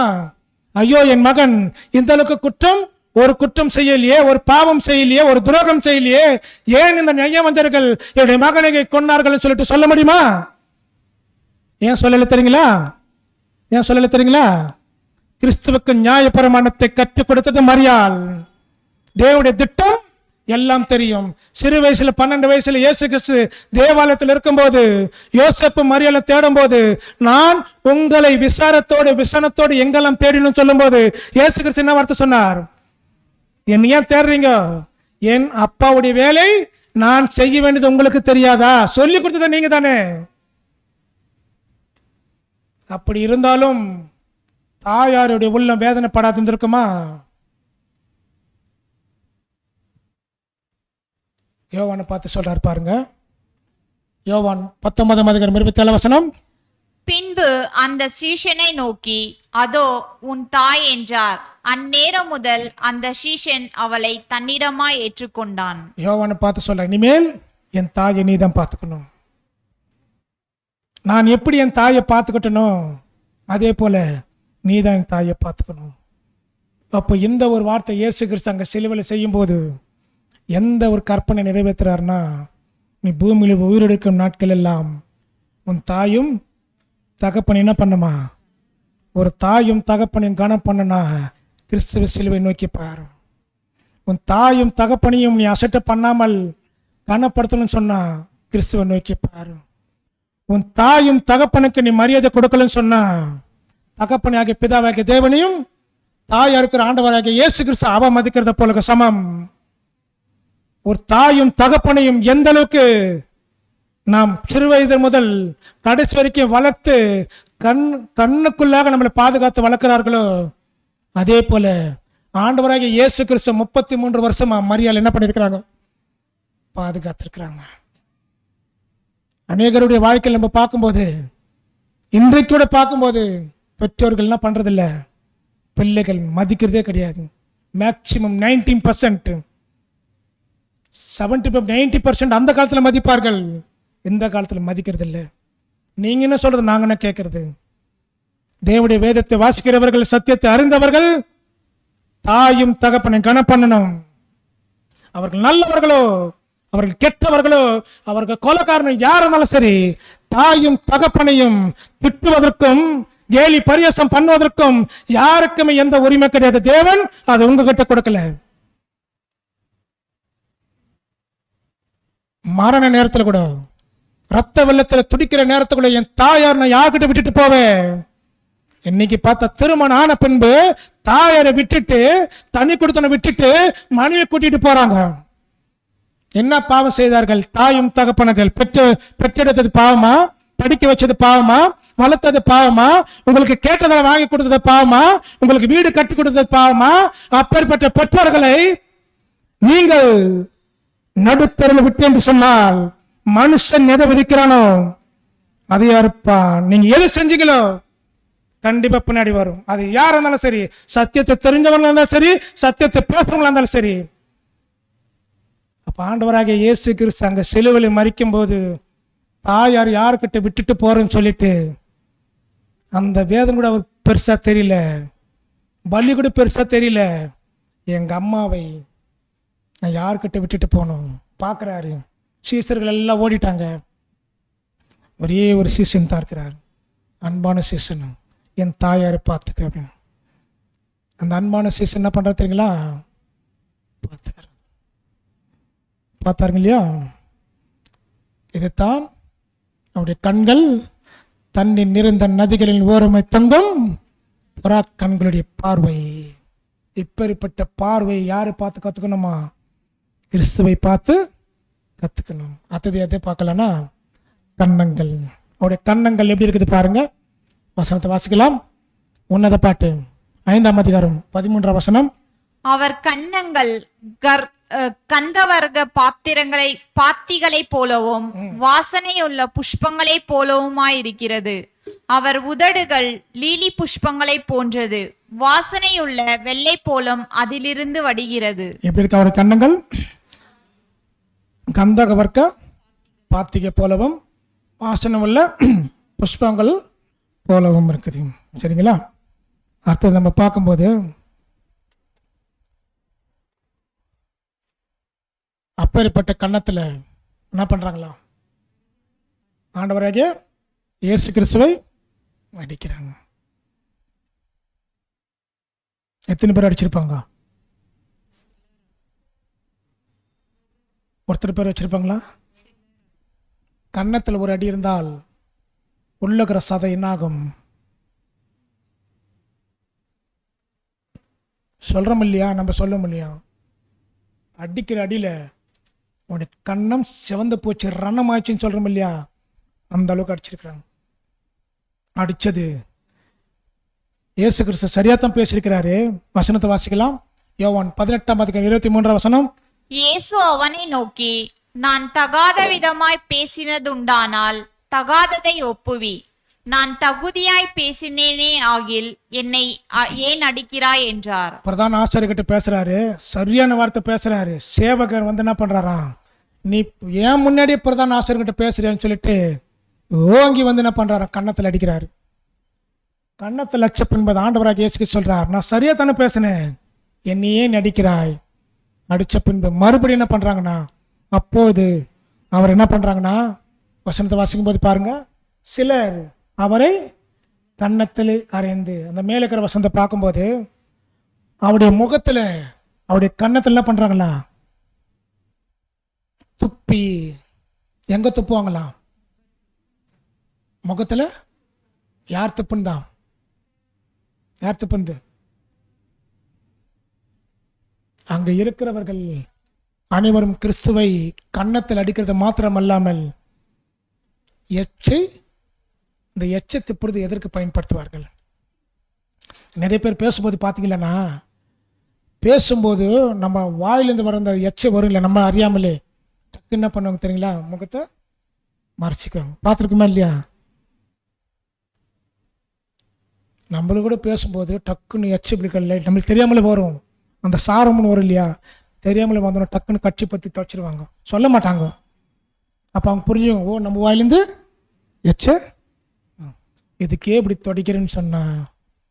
நயவஞ்சர்கள் எத்தனை பேர்கள் ஆண்டவராக இயேசு கிறிஸ்து காரி திப்பிருப்பாங்க. அசுத்தமான அந்த எச்சை கிறிஸ்து வாங்கி அப்படியே நிற்கிறாருன்னு சொன்னால் எப்படி இருந்திருக்கும் அவருக்கு? பரிசுத்ததும் அசுத்தத்தும் கலக்க முடியுமா? இப்போ நம்ம ஒரு எச்சை நம்ம கீழே திப்பிடுறோம், நம்ம தப்புன்னு எச்சைத்தான் சொல்லிட்டு எடுத்து நம்ம கையில் எடுத்து பார்க்க முடியுமா? நம்ம எச்சை அருவருப்பாக இருக்கும்போது அப்பேற்பட்ட எச்சை ஆண்டவராக இயேசு கிறிஸ்துவே என்ன பண்ணியிருக்கிறாங்களா? திப்பி இருக்கிறாங்க. தாடி வரைக்கும் விழுந்திருக்குதான் முகத்தில். பாவம் மரியாதை ஆண்டவராக இயேசு கிறிஸ்து முகத்தில் எப்படியெல்லாம் காரி திப்பணுமோ, ரொம்ப கொடுமையான அவமானங்க அந்த காரி திப்புறது. நிறைய பேர் காரி திப்பும் போது நிறைய பேர் செத்து கூட தூக்கு போட்டுன்னு தற்கொலை பண்ணி செத்து இருக்கிறவங்க சிலர் உண்டு. எப்படி திரும்ப சொல்லுவாங்க, சி போயிடுன்றோம், ஒரே வார்த்தை அதுலேயே செத்துடணும். அந்த வார்த்தை கேட்டிருக்கீங்களா? வார்த்தை கொல்லும். பேசும்போதும் உள்ள வர அந்த வார்த்தைகளையும் அந்த எச்சரிக்கைகளையும் சரியான முறையில் பயன்படுத்தணும். இது ஒரு அவமான சின்னம். அந்த அவமானத்துக்கு ஆண்டவராக இயேசு கிறிஸ்து என்ன பண்ணியிருக்கிறாராம்? ஏற்றிருக்கிறார். அடுத்தபடியாக இந்த வசனத்தை குறிச்சிக்கங்க, கொஞ்சம் சீக்கிரமாக போயிடுறேன் நான். அடுத்தது நம்ம பார்க்கும்போது எதுக்கு போயிடலான்னா உதடுகளுக்கு போயிடலாம். அவர் உதடுகள் எப்படி இருக்குதுங்களா? லீலி புஷ்பங்கள். வசனத்தை வாசிக்கலாம். 1 பாட்டு 5ஆம் அதிகாரம் 13ஆம் வசனம். அவர் கன்னங்கள் கந்தவர்க்க பாத்திகளைப் போலவும் வாசனையுள்ள புஷ்பங்களைப் போலவும் இருக்கிறது. அவர் உதடுகள் லீலி புஷ்பங்களைப் போன்றது. வாசனையுள்ள வெள்ளை போலம் அதிலிருந்து வடிகிறது. எப்படி வர்ணிச்சு எழுதுகிறார் பாருங்க இந்த கவிதையை. சாலமோன் இந்த கவிதையை எப்படி வர்ணிச்சு எழுதுகிறார் பாருங்க. அவருடைய கன்னங்கள் கந்தகவர்க்க பாத்திகை போலவும் எப்படி இருக்குமா?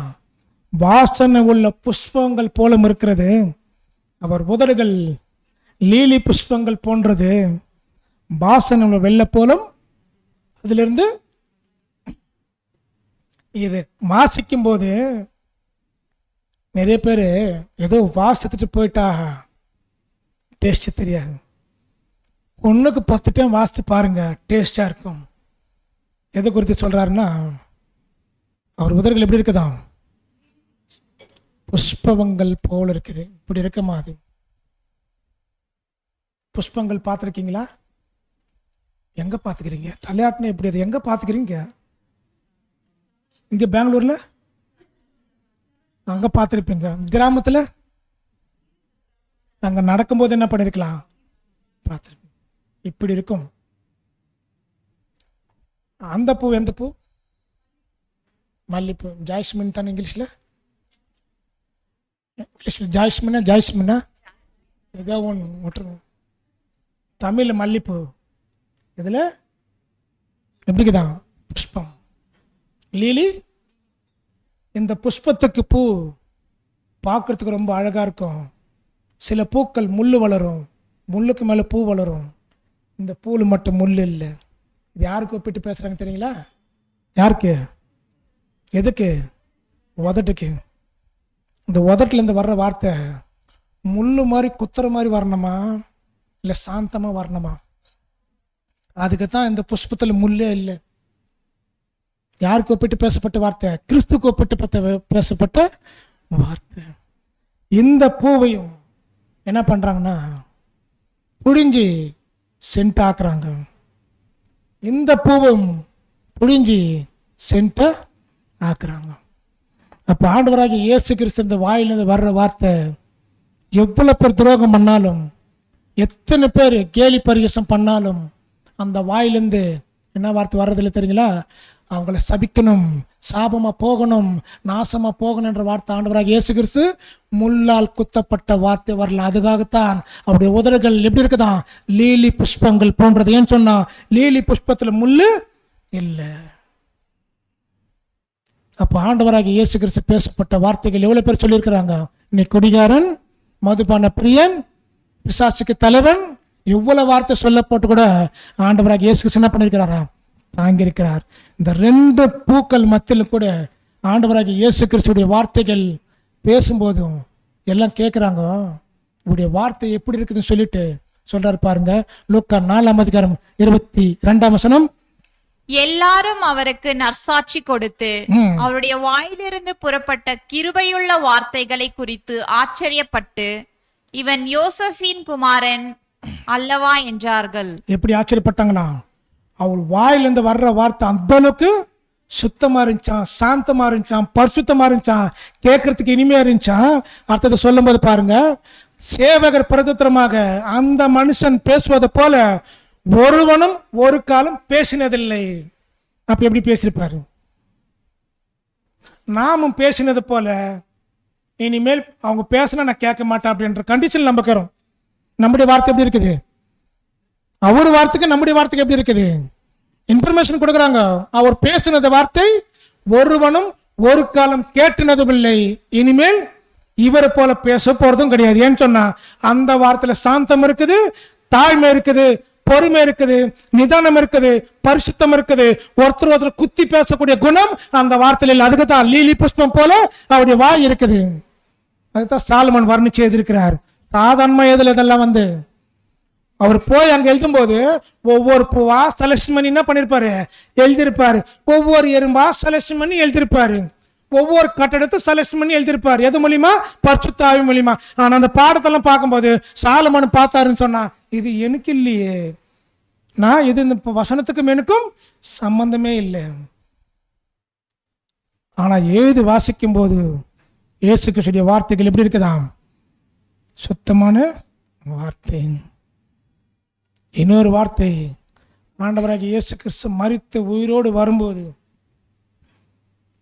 ஒருத்தர் அவருக்கு துரோகம் பண்ணிட்டாரு. பண்ண பின்பு இந்த வார்த்தையில அன்பான வார்த்தை பேசுறாரு. யாருக்கிட்ட பேசுகிறாரு?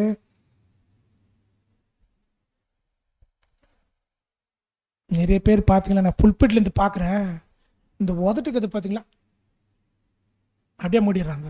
பாதி சொல்றாங்க, கால் பாகம் சொல்லிடுறாங்க, மூடி. சரியா தப்போ கை தூக்கிட்டு பதில் சொல்லிடலாம். உயிர்த்தெந்த பின்பு தனக்கு துரோகம் நினைச்சவரை அன்பா பேசுறாரு. யூதாசும் மரிச்சாச்சு.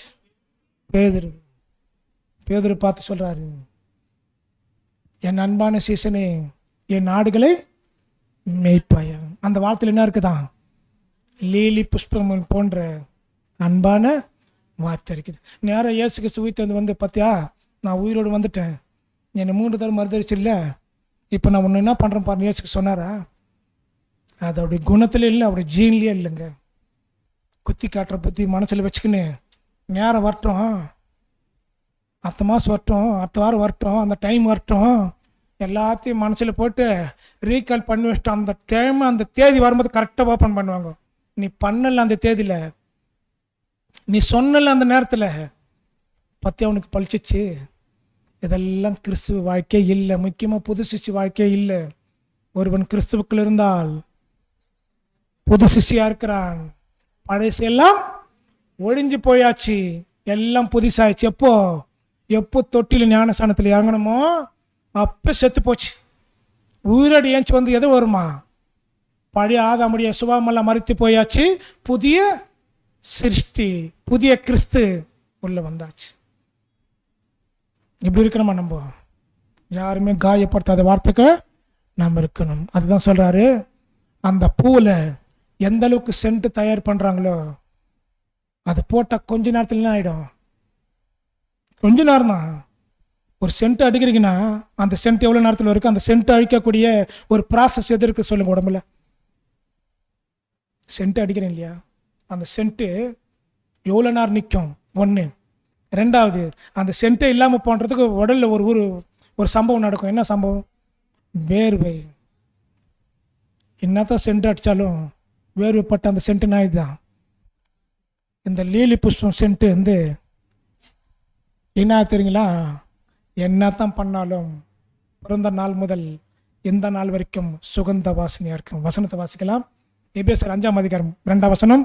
கிறிஸ்து நமக்காக தம்மை தேவனுக்கு சுகந்த வாசனையான காணிக்கையாகவும் பலியாகவும் ஒப்பு கொடுத்து நம்மில் அன்பு கூர்ந்தது போல நீங்களும் அன்பிலே நடந்து கொள்ளுங்கள். இது தாங்க கிறிஸ்து கொடுத்த வாசனை. எந்த பூவில் தயார் பண்ணாலும் சென்ட் கொஞ்ச நேரம் தான் இருக்கும். ஆனால் எந்த சென்ட் வாசனை சுகந்த வாசனை என்றென்றைக்கும். எந்த சென்ட்டாலும் எந்த வேர்வையாலும் இது என்ன பண்ண முடியாது? அப்புறப்படுத்த முடியாது. ஏன்னா அந்த அளவுக்கு பிதாவாகிய தேவன் விரும்பின சுகந்த வாசனை. அதுதான் நமக்கும் சொல்றாரு பாருங்க, ரட்சிக்கப்படுவதற்குள்ளே கெட்டு போகிறவர்களுக்குள்ளேயும் நாங்கள் எப்படி இருக்கிறோமா? தேவனுக்கு கிறிஸ்துவின் நற்கந்தமாக இருக்கிறோம். இருந்தார்கள். யார் இருந்ததா? அப்போஸ்தலர்கள் இருந்தார்கள். அடுத்தது யார் இருக்கணுமா? நாம் இருக்கணும். அடுத்தது எது பார்க்கலாம்னா தாடை முடி. இயேசு கிறிஸ்து எவ்வளோ பெருசு இருக்கும் தாடை முடி? யாரும் பார்க்கல. ஆனால் தாடினா கொஞ்சம் ஆனால் தாடி இருக்கிற மாதிரி தெரியும். அது என்ன பண்ணாங்கன்னா வசனத்தை வாசிக்கலாம். ஏசாயா 50ஆம் அதிகாரம் 6ஆம் வசனம். அடிக்கிறவர்களுக்கு என் முதுகையும் தாடை மயிறு பிடுங்கிறவர்களுக்கு என் தாடைகளையும் ஒப்பு கொடுத்தேன். அவமானத்துக்கும் உமிழ்நீருக்கும் என் முகத்தை மறைக்கவில்லை. இந்த தீர்க்கதரிசன வார்த்தை இயேசு கிறிஸ்து நிறைவேற்றினாரா? ஏதாவது ஒண்ணு விட்டாரா? அடிக்கிறவர்களுக்கு முதுகையும் தாடி மயிர் பிடுங்கிறவர்களுக்கும் என்ன பண்ணாராம்? ஒப்பு கொடுத்தாரு. அடுத்தது பாருங்க, அவமானத்துக்கும் உமிழ்நீருக்கும் என் முகத்தை என்ன பண்ணல? மறைக்கவில்லை. அப்போது அவருடைய முகத்தில் என்ன பண்றாங்களா?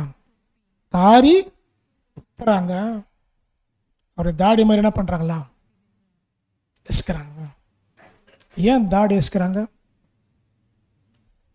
பயற்பாட்டில் இது ஏதோ ஒரு சம்பவம் இருக்குதா?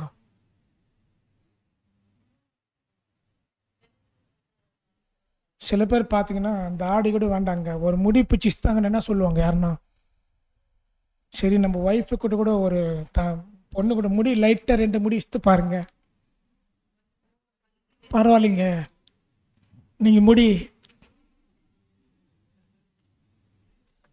அன்பா தான் ஆசுக்கிறீங்க, இன்னும் 4 இஸ்துக்குன்னு சொல்லுவோமா? என்னத்தான் கணவன் அன்பா நேசித்தா கூட ஒரு 2 முடி கூட விடக்கூடாது கணவனுக்காக. யாரும் விட மாட்டாங்க. ஏன்னா அது இசுக்கும்போது என்ன ஆகுமா? வலிக்கும். அந்த வலி தாங்க முடியாது என்ன பண்ணுவாங்களா? திட்டுவார்கள். ஆனால் ஆண்டவராகிய இயேசு கிறிஸ்துக்கு இந்த தாடி என்ன பண்றாங்களா? பிடிக்கிறாங்க. ஏன்? தீர்க்க தரிசன வார்த்தை படிச்சிருக்கிற தெரிஞ்ச என்ன பண்றாரா? ஓடல. ஒவ்வொரு அங்கத்திலும் உச்சந்தால முதல் உள்ளங்கால் வரைக்கும் என்னென்ன நிறைவேற்றணுமோ பார்த்து பார்த்து நிறைவேற்றுறார். ஏன்? எங்க அப்பா சொன்னார், நான் நிறைவேற்றணும். இஸ்ரேலில் பார்க்கும்போது ஒரு சம்பவம் நடக்குது. தாவீது ராஜாவுடைய ஆட்கள் சவுல் பார்க்கும்போது ஏதோ ஒரு ராஜா பார்க்கும்போது, ஆனூர் என்ற ஒரு ராஜா, அவர் பார்க்கும்போது என்ன சொன்னாங்கன்னா, தாவீது ஆட்கள் உண்மை பார்க்க வராங்க, சந்தோஷமா சமாதானமா பேசத்தான் வராங்கன்னு அவங்க சொல்றாங்க. ஆனால் அந்த ராஜாவுடைய ஆட்கள் என்ன திரும்ப பண்றாங்க? வேவு பார்க்க வராங்க அப்படின்னு சொன்ன உடனே தாவீது ஆட்கள்ல சில பேர் என்ன பண்றாங்க தெரியுங்களா? தாடி அவங்க வச்சிருப்பாங்க இஸ்ரேல்ல, ஒரு பக்கம் தாடி என்ன பண்றாங்களா? சொன்னிடுறாங்க. இது என்ன சின்னம் தெரியுங்களா? அவமான சின்னம். வசனத்தை வாசிக்கலாம். 2 சாமுவேல் 10ஆம் அதிகாரம் 4 வசனம். அதனால் ஆனூன் தாவீதுடைய ஊழியர்களை பிடித்து ஒரு பக்க தாடியை சிரைத்தான். அவர்களுடைய அங்கிகளை இடுப்புக்கு கீழே வெட்டிவிட்டு அவர்களை துரத்தி அடித்தான். என்ன பண்ணாங்களா? என்ன பண்ணாங்க? தாடி என்ன பண்ணாங்களா? தாடி என்ன பண்ணாங்களா? புல்ல எடுத்தாங்களா? ஒரு பக்கம் எடுத்தாங்களா? சகோதரர்கள் இருக்கும்போது ஒரு பக்கம் மீசை எடுத்துட்டு வெளியே போக முடியுமா? ஏன்? அவமானம். ஒரு பக்கம் தாடி எடுத்துட்டு வெளியே போக முடியுமா? ஏன்? அவமானம். இதை ஆண்டவராக இயேசு கிறிஸ்து என்ன பண்றாராம்?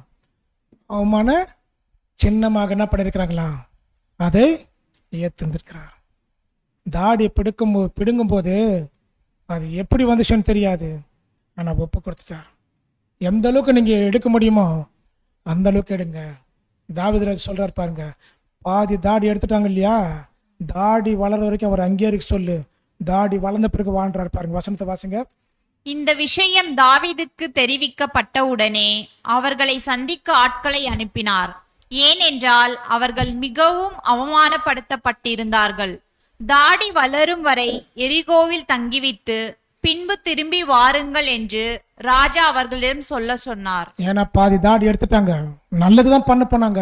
ஆனா ஆனூருடைய ராஜா என்ன பண்ணிட்டாருன்னா, சேவகர் வச்சு அந்த தாடி எடுத்துட்டாங்க. தாவீது என்ன பண்றாராம்? தாடி வர்ற வரைக்கும் நீங்க என்ன பண்ணுங்க, அங்கே இருந்துட்டு தாடி வளர்ந்த பிறகு வாங்க. இது என்ன சின்னமா? அவமான சின்னம். ஆண்டவராகிய இயேசு கிறிஸ்து தாடி அங்க பிடுங்கும் போது என்ன பண்ணிருக்கிறாராம்? அவமானத்தை ஏற்றிருக்கிறார். அடுத்தது கரங்கள் குறித்து பார்க்கலாம். வசனம் வாசிக்கலாம். உன்னத பாட்டு 5ஆம் அதிகாரம் 14 வசனம். அவர் கரங்கள் படிக பச்சை பதித்த பொன் வளையல்களை போலிருக்கிறது. அவர் அங்கம் இந்திரநீல ரத்தினங்கள் இழைத்த பிரகாசமான யானை தத்தத்தை போல் இருக்கிறது. எப்படி இருக்குது அவர் கரங்கள்? படிக்கப்பச்சை பதிந்த பொன் வளையல் போல இருக்கிறது. படிக்கப்பச்சை என்ன அப்படின்னு சொன்னா, எசேக்கியேல் சொல்றார் பாருங்க, படிக்க பச்சை என்பது எதை குறிக்குன்னு சொன்னா ஜீவனை குறிக்கும். பச்சை எதுக்கெல்லாம் நம்ம ஒப்பிட்டு சொல்லலாம்? பச்சை எப்படி? செழுமை. செழுமை எப்படின்னு சொன்னா, பயிரெல்லாம் அங்கே வைக்கும்போது மேகம் வந்து மழை அங்கே பெய்யும்போது அந்த பயிர்கள் என்ன ஆகுமா? பச்சை நிறத்தில் மாறும். பச்சை இருந்தால் அறுவடைக்கு என்ன ஆகுமா? கொண்டு போகப்பட்ட பின்பு அது மூலிமா நம்மளுக்கு ஆகாரம் சாப்பிட்ட பின்பு அது எதை கொடுக்குதுன்னு சொன்னால் ஜீவனை கொடுக்கிறதா இருக்குது. படிக்க பச்சை என்பது அவருடைய கரங்கள் என்ன கொடுக்கிறதா தான் ஜீவனை கொடுக்குது. அடுத்தது நம்ம பார்க்கும்போது அவருடைய கரத்தில் என்ன இருக்குதா? பசும் பொன். பொன் எதை குறிக்கும்? தெய்வீக சுபாவத்தை குறிக்கும். அடுத்தது பார்க்கும்போது வளையல். வளையல் எதை குறிக்கும் அப்படின்னா அவருடைய கரங்கள் படிக்க பச்சதுன்னு சொன்னா ஜீவனை பார்த்தாச்சு. பொன் வளையல் எது? பொன் எதுன்னு சொன்னா தெய்வீக சுபாவம். வளையல்கள் எதுன்னு சொன்னா வளையல்கள் எந்த சைஸ் இருக்கும்? வளையல்கள் எந்த சைஸ் இருக்கும்? Round shape. மோதிரம் எந்த சைஸில் இருக்கும்? ரவுண்டு ஷேப்பில் இருக்கும். தாலி எந்த சைஸில் இருக்கும்? இது எதை குறிக்கும்? உடன் படிக்கை. முதல் தேவன் எங்க உடன் படிக்க பண்ணார்? நோவாவுடைய காலத்தில். வசனத்தை வாசிக்கலாம். ஆதியாகமம் 9ஆம் அதிகாரம் 16ஆம் வசனம். அந்த வில் மேகத்தில் தோன்றும் போது தேவனுக்கும் பூமியின் மேலுள்ள சகலவித மாம்ச ஜீவன்களுக்கும் உண்டான நித்திய உடன்படிக்கையை நான் நினைவு கூறும்படிக்கு அதை நோக்கி பார்ப்பேன். நித்திய உடன்படிக்கை நமது ஆண்டவராகிய இயேசு கிறிஸ்து என்ன பண்ணியிருக்கிறாராம்? இந்த ஒரு கிறிஸ்துவின் சரீர பலியில பிதாவுடைய அவரிடத்துல அந்த உடன்படிக்கை என்ன பண்ணியிருக்கிறார்? செஞ்சிருக்கிறார். அடுத்தது நம்ம பார்க்கும்போது அடுத்த வசனத்தை வாசிக்கலாம். சங்கீதம் 22ஆம் அதிகாரம் 16ஆம் வசனம். நாய்கள் என்னை சூழ்ந்து இருக்கின்றன, பொல்லாதவர்களின் கூட்டம் என்னை வளைந்து கொண்டது, என் கைகளையும் என் கால்களையும் உருவ குத்தினார்கள். என்ன தலைப்பு பார்த்தோம்? கரங்கள். இந்த கரங்கள் ஆண்டவராகிய இயேசு கிறிஸ்துவை என்ன செய்தார்களாம்? என் கைகள் என்ன பண்ணாங்களாம்? உருவ குத்தினார்கள். இது எங்க எழுதியிருக்கிறார்னா சங்கீதம் 20. அவருடைய கரங்கள் படிக்க பச்சை பதிந்த பொன் வலைகள் போல் இருக்கிறது. அப்படிப்பட்ட கரத்துல நமது ஆண்டவராகிய இயேசு கிறிஸ்து என்ன பண்ணியிருக்கிறாங்க? அவருடைய கரத்துல என்னென்ன பண்ணியிருக்கிறார் ஆண்டவராகிய இயேசு கிறிஸ்து? ஏதாவது ஒரு தவறு பண்ணியிருப்பாரா? நம்ம ஏதாவது தவறு பண்ணா ஆசிரியர் எங்க அடிப்பாங்க? குச்சி எடுத்தால் கரத்தில் அடிப்பாங்க. ஏன்? நம்ம செஞ்ச தவறுக்கு சரியான தண்டனை கரத்தில். நமது ஆண்டவராகிய இயேசு கிறிஸ்து தவறு எதுவுமே செய்யல, சரியாத்தான் பண்ணாரு. இந்த கைகளில் ஆண்டவராகிய இயேசு கிறிஸ்து எங்கெங்கெல்லாம் அற்புதம் பண்ணியிருக்கிறார்னா சாதாரணமான விஷயம் கிடையாது. மிகப்பெரிய அற்புதம் எது தெரியுங்களா? தொட்டு கூட பார்க்க முடியாத அந்த கரத்துல ஆண்டவராகிய இயேசு தொட்டு பார்த்துக்கிறார். எங்க? குஷ்டரோகி தொட முடியுமா? குஷ்டரோகி தொட முடியுமா? கிட்ட என்ன பண்ண முடியாது.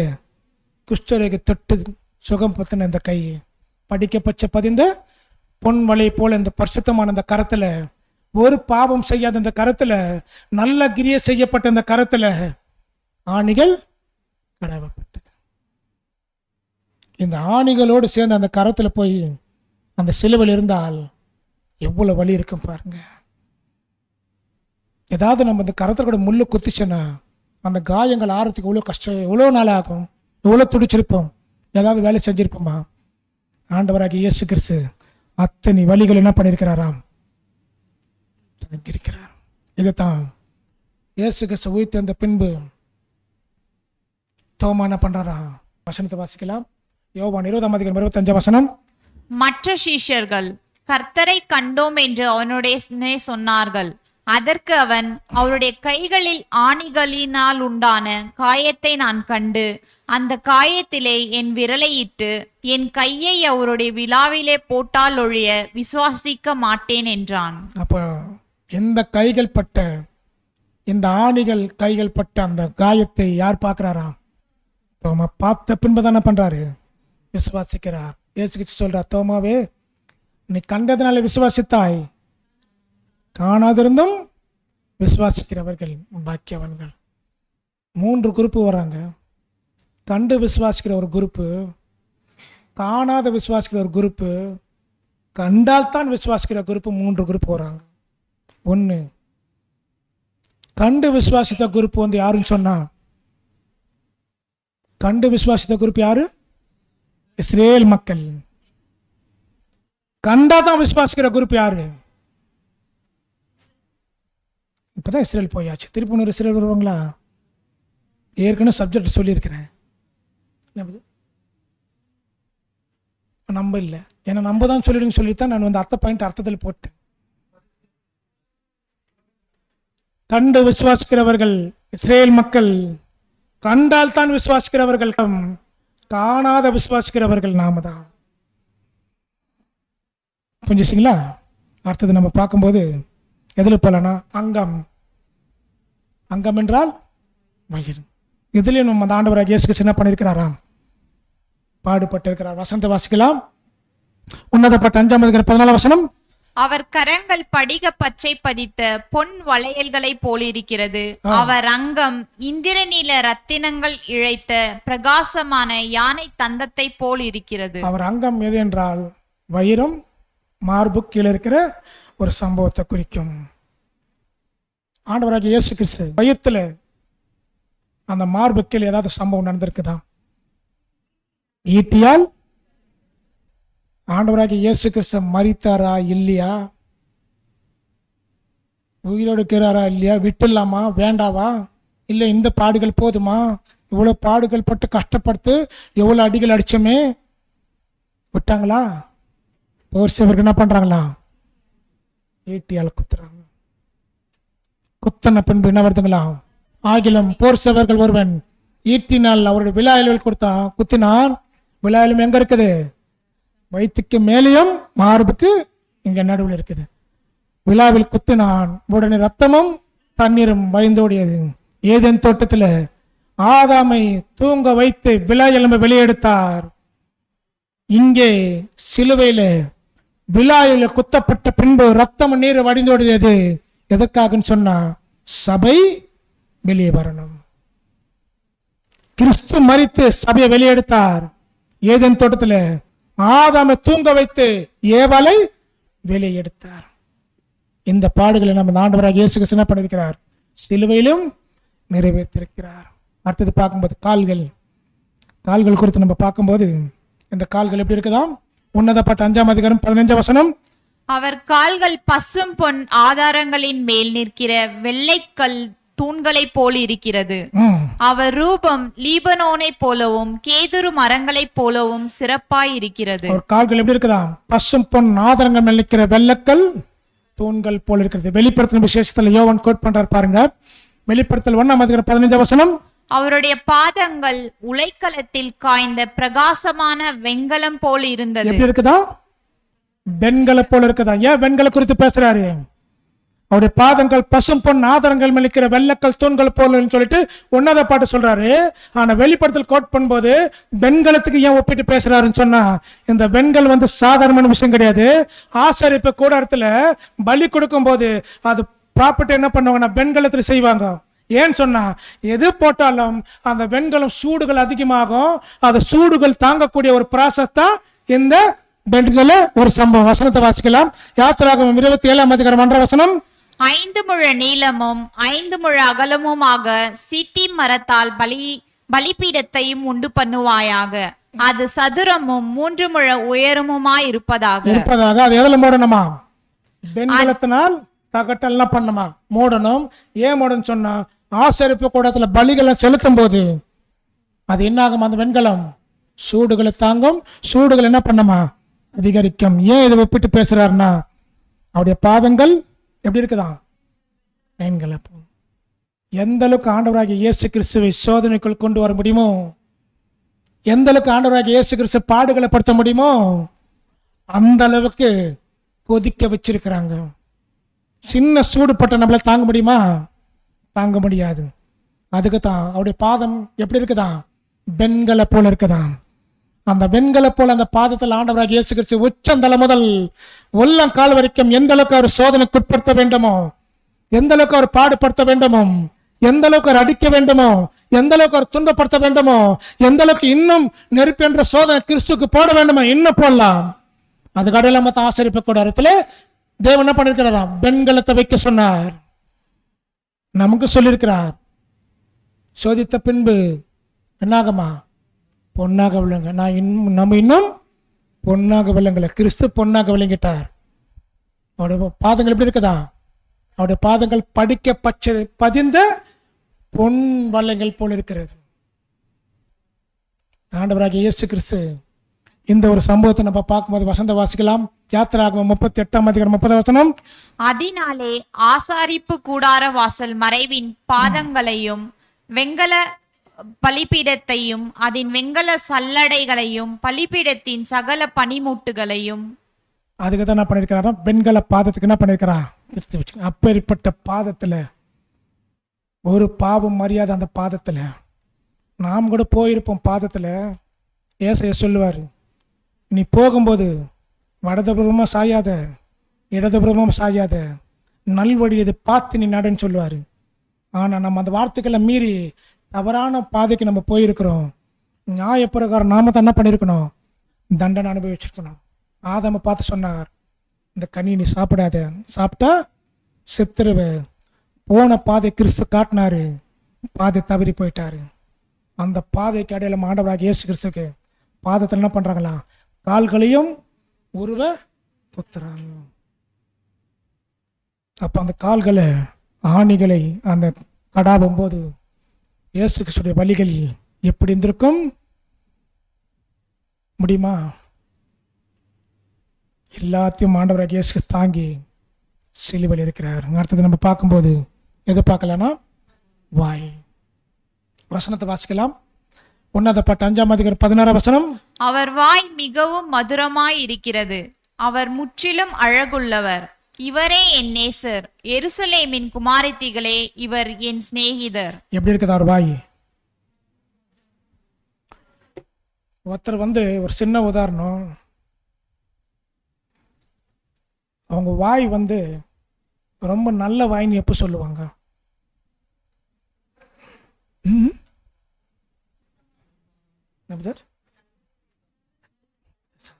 பேசாம இருந்தால்தான் அதுக்கிட்ட பேசக்கூடாதுன்னு சொல்லுவார்ல. எப்போ பேசணுமோ அப்போ பேசணும். சொன்ன வார்த்தை கரெக்ட் தான். வசனத்தை வாசிக்கலாம். ஏசாயா 53:7. அவர் நெருக்கப்பட்டும் ஒடுக்கப்பட்டும் இருந்தார், ஆனாலும் தம்முடைய வாயை அவர் திறக்கவில்லை. அடிக்கப்படும்படி கொண்டு போகப்படுகிற ஒரு ஆட்டுக்குட்டியை போலவும் தன்னை மயிர் கத்திக்கிறவனுக்கு முன்பாக சத்தமிடாதிருக்கிற ஆட்டை போலவும் அவர் தம்முடைய வாயை திறவாதிருந்தார். ஏன் வாயை திறக்கல? ஏன் வாயை திறக்கலன்னு கேட்டேன். திறந்திருக்கலாமே. அவர் அடி வாங்கியிருந்த அநியாயம் கிடையாது, நீதி தானே. அவர் துன்பப்படுத்த நீதி தானே, அநியாயமே நடிச்சிருக்கிறாங்க. சொல்லியிருக்கலாமே பிளாத்துக்கிட்ட. ஏன் வாயை திறக்கல? எல்லாம் பிதாவின் திட்டம் என்றது யாருக்கு தெரியும்? கிறிஸ்துவுக்கு தெரியும். எங்க பேசணுமோ அங்க பேசுறாரு, எங்க பேசக்கூடாதோ அங்க பேசல அவர். அதுக்குதான் அந்த தீர்க்கதரிசன சொல்லுது, அவர் அடிக்கப்படும்படி கொண்டு போகப்படுகிற ஆட்டுக்குட்டியை போலவும் தம்முடைய வாய் அவர் திறவாதிருந்தார். பாக்குறாங்க அந்த இடத்துல பிலாத்து பாக்குறாரு, மிகுந்த ஆச்சரியப்படுறாரு. வசனத்தை வாசிக்கலாம் பாருங்க. பிரதான ஆசிரியர் மூப்பரும் அவர் மேல் குற்றம் சாட்டுகையில் அவர் மறுதரம் ஒன்றுமே சொல்லவில்லை. அப்போது பிலாத்து சொல்றாரு அவரை நோக்கி, இவர்கள் உன்மேல் இத்தனை குற்றச்சாட்டுகள் வைக்கிறார்களே, நீ அவைகளை கேட்கவில்லையா என்றார். சொன்ன பின்பு அவரோ ஒரு வார்த்தையும் மறுதரம் சொல்லவில்லை. அதனால் தேசாதிபதி மிகவும் மிகவும் ஆச்சரியப்பட்டார். ஒரு குற்றமும் செய்யலவரு, ஆனா இத்தனை பேர் குற்றம் சாட்டுகிறார்கள். ஆனா உனக்கு உரிமை இருக்குது. இப்போ கோர்ட்டுக்குள்ள போனீங்களா, நீங்க தப்பு பண்ணீங்கன்னா இல்லையா, ஜட்ஜி கேட்டான என்ன பண்ணோம்?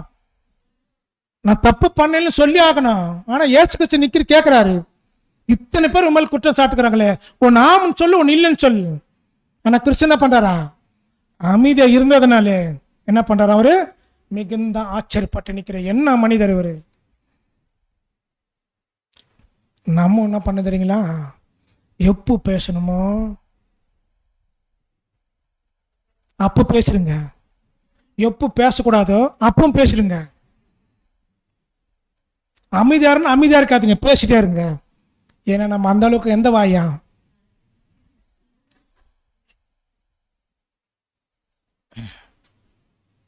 கிறிஸ்துவின் வாயை பாருங்க. இந்த வாயில் வர்ற வார்த்தைகளும் மௌனமாக இருந்தால் ஆச்சரியப்படுவார்கள். லொடலொட வடவடன்னு பேசியிருந்தால் வாயா அது. அந்த வாய் என்று பேரு தலை வாங்கியாச்சு. தயவுசெய்து சரீரம் வாங்கிறதுக்காகத்தான் இந்த பாடங்களை கிறிஸ்து கொடுத்துருக்கிறார். நமக்கெல்லாம் எப்படி பாடம் கொடுக்குறாரு தெரியுங்களா? சாப்பாடில் டைம் டேபிளில் சிக்கன் மட்டனில் போட்டு பாட கொடுக்கல கிறிஸ்து. பாடுபட்டு பாடத்தை கொடுக்குறாரு. கஷ்டப்பட்டு நம்ம கற்றுக்கிறது இல்லை, இஷ்டப்பட்டு நம்ம இஷ்டப்பிரகாரம் நடக்கிறோம். தியானிச்சு பாருங்க. அது மாத்திரமா, அவர் வழியை போகும்போது பார்த்தீங்களன்னா அந்த வழியை நடந்து போகிறவர்கள் அங்கே தலையை துலுக்கினா தந்துறீங்களா? அசட்டை பண்ணுறாங்க, கேலி பரியாசம் பண்ணுறாங்க, தேவாலயத்தை இடித்து 3 நாளைக்குள்ள வசந்த வாசிங்க. சங்கீதம் 22:8 கர்த்தர் மேல் நம்பிக்கையாய் இருந்தானே, அவர் இவனை விடுவிக்கட்டும். இவன் மேல் பிரியமாய் இருக்கிறாரே, இப்பொழுது இவனை ரட்சிக்கட்டும் என்கிறார்கள். சரி, எல்லாரும் கேலி பரியாசம் பண்ணும்போது கூட கிறிஸ்து என்ன பண்றாரு? சிலுவையில் அமைதியா இருக்கிறோம். இந்த வாய் எதுக்கு இருக்கு? ஒன்று அமைதியாகிறதுக்காக இன்ஃபர்மேஷன் கொடுத்தாச்சு. 2வது, ஐயோ என்ன சிஸ்டர், சூப்பர் சிஸ்டர், தேவனுடைய வார்த்தை பேச. அதுக்கு முன்னாடி சிஸ்டர், இந்த வாயில் இருக்கிற ஒரு நாக்கு ஒன்று இருக்கு இல்லையா, சாப்பிட்றதுக்கு, டேஸ்ட் பண்ணுறதுக்கு, ருசி பார்க்கறதுக்கு. எதை ருசி பார்க்கணும் தெரியுங்களா? கிறிஸ்துவை ருசி பார்க்கணும். கர்த்தர் நல்லவர் என்பதை ருசித்து பாருங்கள். அவர் மேல் நம்பிக்கை இருக்கிற மனுஷன். நம்முடைய பேசுகிற வார்த்தைகள் யாருன்னா ருசி பார்த்துக்கிறாங்களா? நம்முடைய டேஸ்ட் அவங்களுக்கு என்ன ஆகுதுங்களா? ஜீரணமே ஆகாது.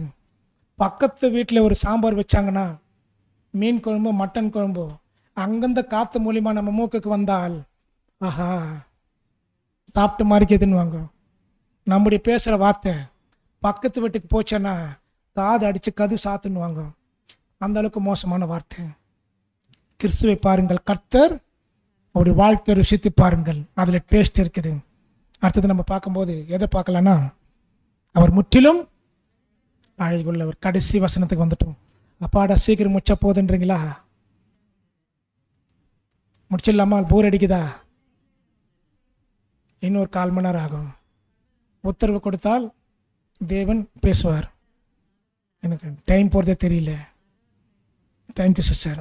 அவர் முற்றிலும் அழகுள்ளவர். வசனத்தை வாசிக்கலாம். 1 பாட்டு 5ஆம் அதிகாரம் 16ஆம் வசனம். அவர் வாய் மிகவும் மதுரமாயிருக்கிறது, அவர் முற்றிலும் அழகுள்ளவர், இவரே என் நேசர், எருசலேமின் குமாரத்திகளே, இவர் என் சிநேகிதர். பரிபூரணமான ஒரு அழகுள்ளவர். அவர் எப்படி இருக்கிறாரா?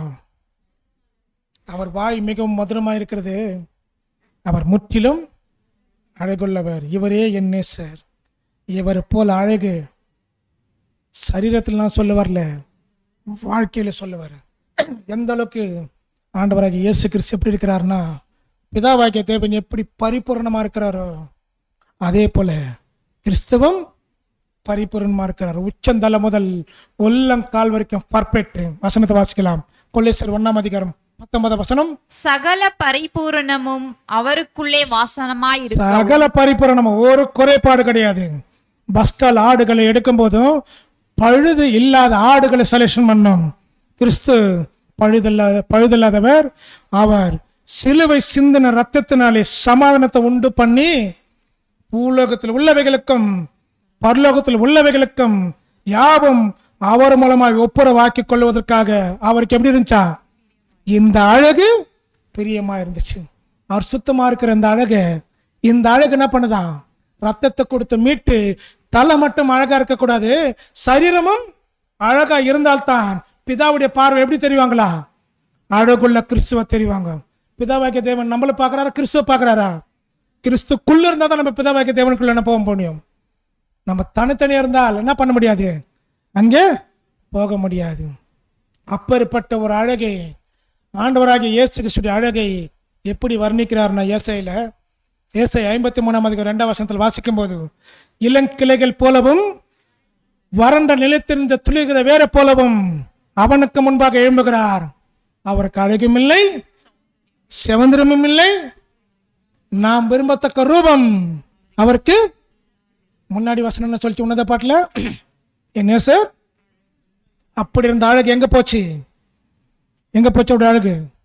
அடுத்த வசனம் சொல்றாரு பாருங்க, ஏசாயா 52:14 மனுஷரை பார்க்கிலும் மனுஷனை பார்க்கிலும் அவருடைய முகப்பார்வையும் மனுபுத்திரரை பார்க்கிலும் அவருடைய ரூபமும் இவ்வளவு அந்த கேடு அடைந்தபடியினாலே அவரை கண்ட அநேகர் பிரமிப்படைந்தார்கள். என் நேசர் வெண்மையும் சிவப்புமானவர் சொல்லிட்டு உன்னத பாட சொல்றாரு. அவர் வாய் மதுரமாயிருக்கிறது, அவர் மிகவும் அழகுள்ளவர். இளங்கிளைகளை போலவும் பரண்ட நிலத்தின் துளிர்கிற வேற போலவும் அவனுக்கு முன்பாக எழும்புகிறார். அவருக்கு அழகில்லை, எங்க போச்சு அந்த அழகு? அவருக்கு ரூபம் இல்லை, எங்க போச்சு ரூபம்? மனுஷரை பார்க்கிலும் அவருடைய முகப்பார்வை எந்த அளவுக்கு அந்த கேடா இருந்துச்சு, எங்க போச்சு அவருடைய உருவம்? அவருடைய முகம் எங்கே போனது?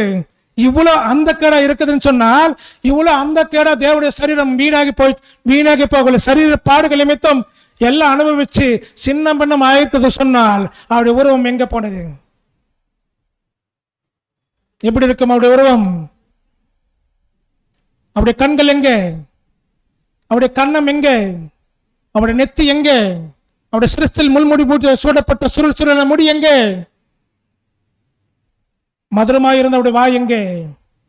அவருடைய சரீரம் எங்கே? சொல்றாங்க, மனுஷரை பார்க்கிலும் ஓரளவுக்கு மனுஷன் நல்லாகிறான். அவருடைய முக பார்வை மனு புத்திரர் பார்க்கிலும் அவருடைய ரூபம் இவ்வளவு அந்த கடா இருந்ததுனாலே அவரை கண்ட அநேகர் பிரமித்து போனார்கள். இப்பேற்பட்ட மரணத்தை அவர்கள் பார்த்திருக்க கூட முடியாது, பிரமித்து போனார்கள்.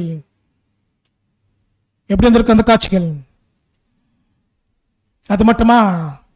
அடுத்தது பார்க்கும்போது முதுகு குறித்து பார்க்கும்போது சொல்றார் பாருங்க, விட்டாங்களா?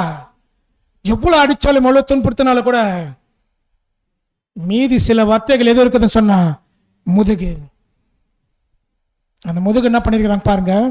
சங்கீதம் 129:3 உழுகிறவர்கள் என் முதுகின் மேல் உழுது தங்கள் படைச்சால்களை நீளமாக்கினார்கள். எப்படி இருந்திருக்கு பாருங்க. சொன்ன இல்லையா ஆரம்பத்தில் போட்ட மொழி இன்ஃபர்மேஷன் சாட்டை, அதுல எலும்பு குண்டுகள் இருக்கும் இல்லையா, இரும்புகளும் இருக்கும். அந்த சாட்டை தோல் உடையில செஞ்சிருப்பாங்க. எந்த அளவுக்கு சோல்சர் அடிக்கணுமோ அந்த அளவுக்கு அடிச்சு அவர் என்ன பண்றாங்களா, அந்த சதையை எடுப்பாங்க. எடுத்த ரத்தமும் சதை வரும். எத்தனை அடி வச்சிருப்பாங்க? யூதர்கள் ஒன்றுக்குறியாக 40 அடியாக அடிப்பட்டேன். 40ல் 1 போன எத்தனை? 39 அடி அடிச்சிருக்காங்க. எப்படி தாங்கியிருப்பார்? வசனம் நிறைவேறுது. படிச்சிருக்கிறார். உச்சந்தலை முதல் உள்ளம் கால் வரைக்கும் கிறிஸ்து படிச்சிருக்கிறார். தேவனுடைய திட்டத்தை நிறைவேற்றணும் படிச்சிருக்கிறார். இந்த ஏரெல்லாம் ஓட்டுவாங்க இல்லையா, பார்த்துருக்க இல்லையா, கிராமத்துல எல்லாம் ஏர் ஓட்டுவாங்க இல்லையா, அப்பெல்லாம் பார்த்து 2 மாடு வச்சுட்டு பின்னாடி அந்த மாட்டுக்கு மேல அது வச்சிருப்பாங்க. வச்சு என்ன பண்ணுவாங்க, அந்த ஏர் கூரா இருக்கு, அதுல வச்சு அழுத்தணும், அப்படியே போயிட்டே இருக்குமா, மண் விரியுமா, அப்படியே அப்படியே பாலமலமா விரியுமா. அந்த அளவுக்கு கிறிஸ்துடைய முதுகு பாலமலமா விரியப்பட்டது. சங்கீதத்தில் எழுதப்பட்ட வார்த்தை இது. தாவீதுக்கா? கிறிஸ்துவுக்கு. எங்கெங்க எடுத்து சொல்லியிருக்கிற பாருங்க. வேத வாக்கியம் ஆராய்ந்து பாருங்கள். இங்கே கொஞ்சமும் அங்கே கொஞ்சமும் இருக்கு. தேவன் அங்கங்க மறைச்சு வச்சிருப்பார். தேடி கண்டுபிடிச்சு சரித்திரம் நமக்காகத்தான். அதைத்தான் கிறிஸ்து சொன்னார், புஸ்தக சுருளில் என்னை குறித்து எழுதியிருக்கப்பட்டது என்னுடைய பிதாவின் சித்தத்தையும் நிறைவேற்றற்காகத்தான் இந்த பூமிக்கு நான் வந்தேன். 1வது விட்டாரா? உச்சந்தலை முதல் உள்ளம் கால் வரைக்கும் ஏதாவது ஒரு உறுப்பு விட்டாரா? நாம் உடன்படிக்கை பண்ணிருக்கிறோம். என்ன சொல்லி உடன்படிக்கை பண்ணோம்? கிறிஸ்துவ மாறணுமா இல்ல அந்த கிறிஸ்துவா இருக்கணுமா? ஞானஸ்தானம் எடுக்கணும்னா கிறிஸ்துடைய பலிய பார். எவ்வளவு பாடுகள் பட்டிருக்கிறார், எவ்வளவு கஷ்டப்பட்டிருக்கிறார், எவ்வளவு துன்பப்பட்டிருக்கிறார், எவ்வளவு வேதனைப்பட்டிருக்கிறார், எவ்வளவு அடி வாங்கியிருக்கிறார், எவ்வளவு காரித்துப்பு வாங்கியிருக்கிறார். நம்மளால ஒரு காரித்துப்பு வாங்கியிருக்க முடியுமா? ஒரு பாடுகளை பட்டிருக்குமா? ஏன் இந்த சத்தியங்கள் தேவன் கொடுத்துருக்கிறார் தெரியுங்களா? எது கேட்டுட்டு விட்டுட்டு போகிறதுக்காக இல்லை. ஒவ்வொரு பலியும் தலை செஞ்சால் சரீரம் செய்வதற்காகத்தான். நம்மளுக்கு தேவன் இப்படிப்பட்ட ஒரு பாடுகளையும் பலியும் கொடுக்கல. அதற்கு தேவன் நன்றி சொல்லணும். சின்ன சின்ன பலிகள், சின்ன சின்ன பாடுகள், சின்ன சின்ன விட்டு கொடுக்குற தன்மைகள், பொறாமைகள், வைராக்கியங்கள், விரோதங்கள், சண்டைகள், இதெல்லாம் விட்டு கொடுக்க முடியலன்னு சொன்னா எப்படி 1,44,000 அங்கமா போக முடியும்? இதெல்லாம் விட மாட்டோமா? சுயநலமா இருப்போமா? ஜீவனுக்கு தேவன் கொடுப்பாரா? சுயநலத்தை நம்ம வெறுக்க முடியாதா? சிலுவை தூக்க முடியாதா? 1,44,000 சீட்டு மட்டும் வேணுமா? விரும்புவாரா தேவன்? உழுகிறவனுடைய அந்த ஒழுகை பார்க்கும்போது கிறிஸ்துவுடைய முதுகை பாருங்க, எந்த அளவுக்கு ஒரு வேதனைப்பட்டிருப்பார். இந்த தீர்க்கதரிசன வார்த்தை கிறிஸ்து படிச்சு பார்த்து எங்க அப்பா இப்படி எழுதியிருக்கிறாரா வாசித்தார் பாருங்க. ஏசாயா 50ஆம் அதிகாரம் 6ஆம் வசனம். அடிக்கிறவர்களுக்கு என் முதுகையும் தாடை மயிரை பிடுங்கிறவர்களுக்கு என் தாடைகளையும் ஒப்பு கொடுத்தேன். அவமானத்துக்கும் உமிழ்நீருக்கும் என் முகத்தை மறைக்கவில்லை. அடிக்கிறாங்களா? முதுக காட்டின. ஒவ்வொரு அடி அடிக்கும் போதும் வானா என் அடிக்காதவனு கிறிஸ்து சொல்லல. அடிக்கும் போது எங்க அப்பா சொன்னார் இல்லையா, எங்க அப்பா வார்த்தைக்கு நான் கீழ்ப்படினும். இப்படி கூட தடுக்க முடியாது அவரால். எந்த அளவுக்கு முழுவதுமாக அர்ப்பணிச்சிருக்கிறார் பாருங்க. விட்டாங்களா? அவ்வளோ பாடுகளை பட்டுட்டு தூக்க சொல்றாங்க பாருங்க. எதுவே? தோளில் சிலுவை. வசனத்தை வாசிக்கலாம். ஏசாயா 9ஆம் அதிகாரம் 6ஆம் வசனம். நமக்கு ஒரு பாலகன் பிறந்தார், நமக்கு ஒரு குமாரன் கொடுக்கப்பட்டார். கர்த்தத்துவம் அவர் தோளின் மேல் இருக்கும். கர்த்தத்துவம் அவர் தோளின் மேல் இருக்கும். எல்லா அதிகாரமும் அவர் மேல் இருக்குது. அந்த அதிகாரத்தில் விட்டுட்டு நம்ம ஆண்டவராகிய இயேசு கிறிஸ்துடைய தோளில் இந்த பாரமான சிலுவை என்ன பண்றாங்களா? தூக்கி வைக்கிறது. கால்கள் காயம், முட்டில காயம், பாதத்தில் காயம், முதுகுல காயம், சிரசில் காயம், கன்னத்தில் காயம், தண்ணீரில் ரத்த வடிப்பு. இப்பேற்பட்ட பாடுகள் மத்தியில் ஆண்டவராகிய இயேசு கிறிஸ்துவை 50 முதல் 60 கிலோ கூட இருக்கலாம், குறைவாக கூட இருக்கலாம், அந்த மர சிலுவை தூக்கி கொண்டு கொல்கதா என்ற மலை சொல்லப்படும் அந்த மலைக்கு என்ன பண்றாரா? தூக்கிட்டு போறார். எவ்வளவு வலிகள் வேதனைகள் இருக்கும். அடுத்ததாக சிலுவையில் மறிக்கும் போது கூட ஆண்டவராகிய இயேசு கிறிஸ்து வஸ்திரத்தை விட்டாங்கன்னு பார்த்தா அந்த வஸ்திரத்தை அவங்கள என்ன பண்ணமில்ல. அது எடுத்து என்ன பண்ணாங்கன்னா சங்கீதம் 22ஆம் அதிகாரம் 18ஆம் வசனம்.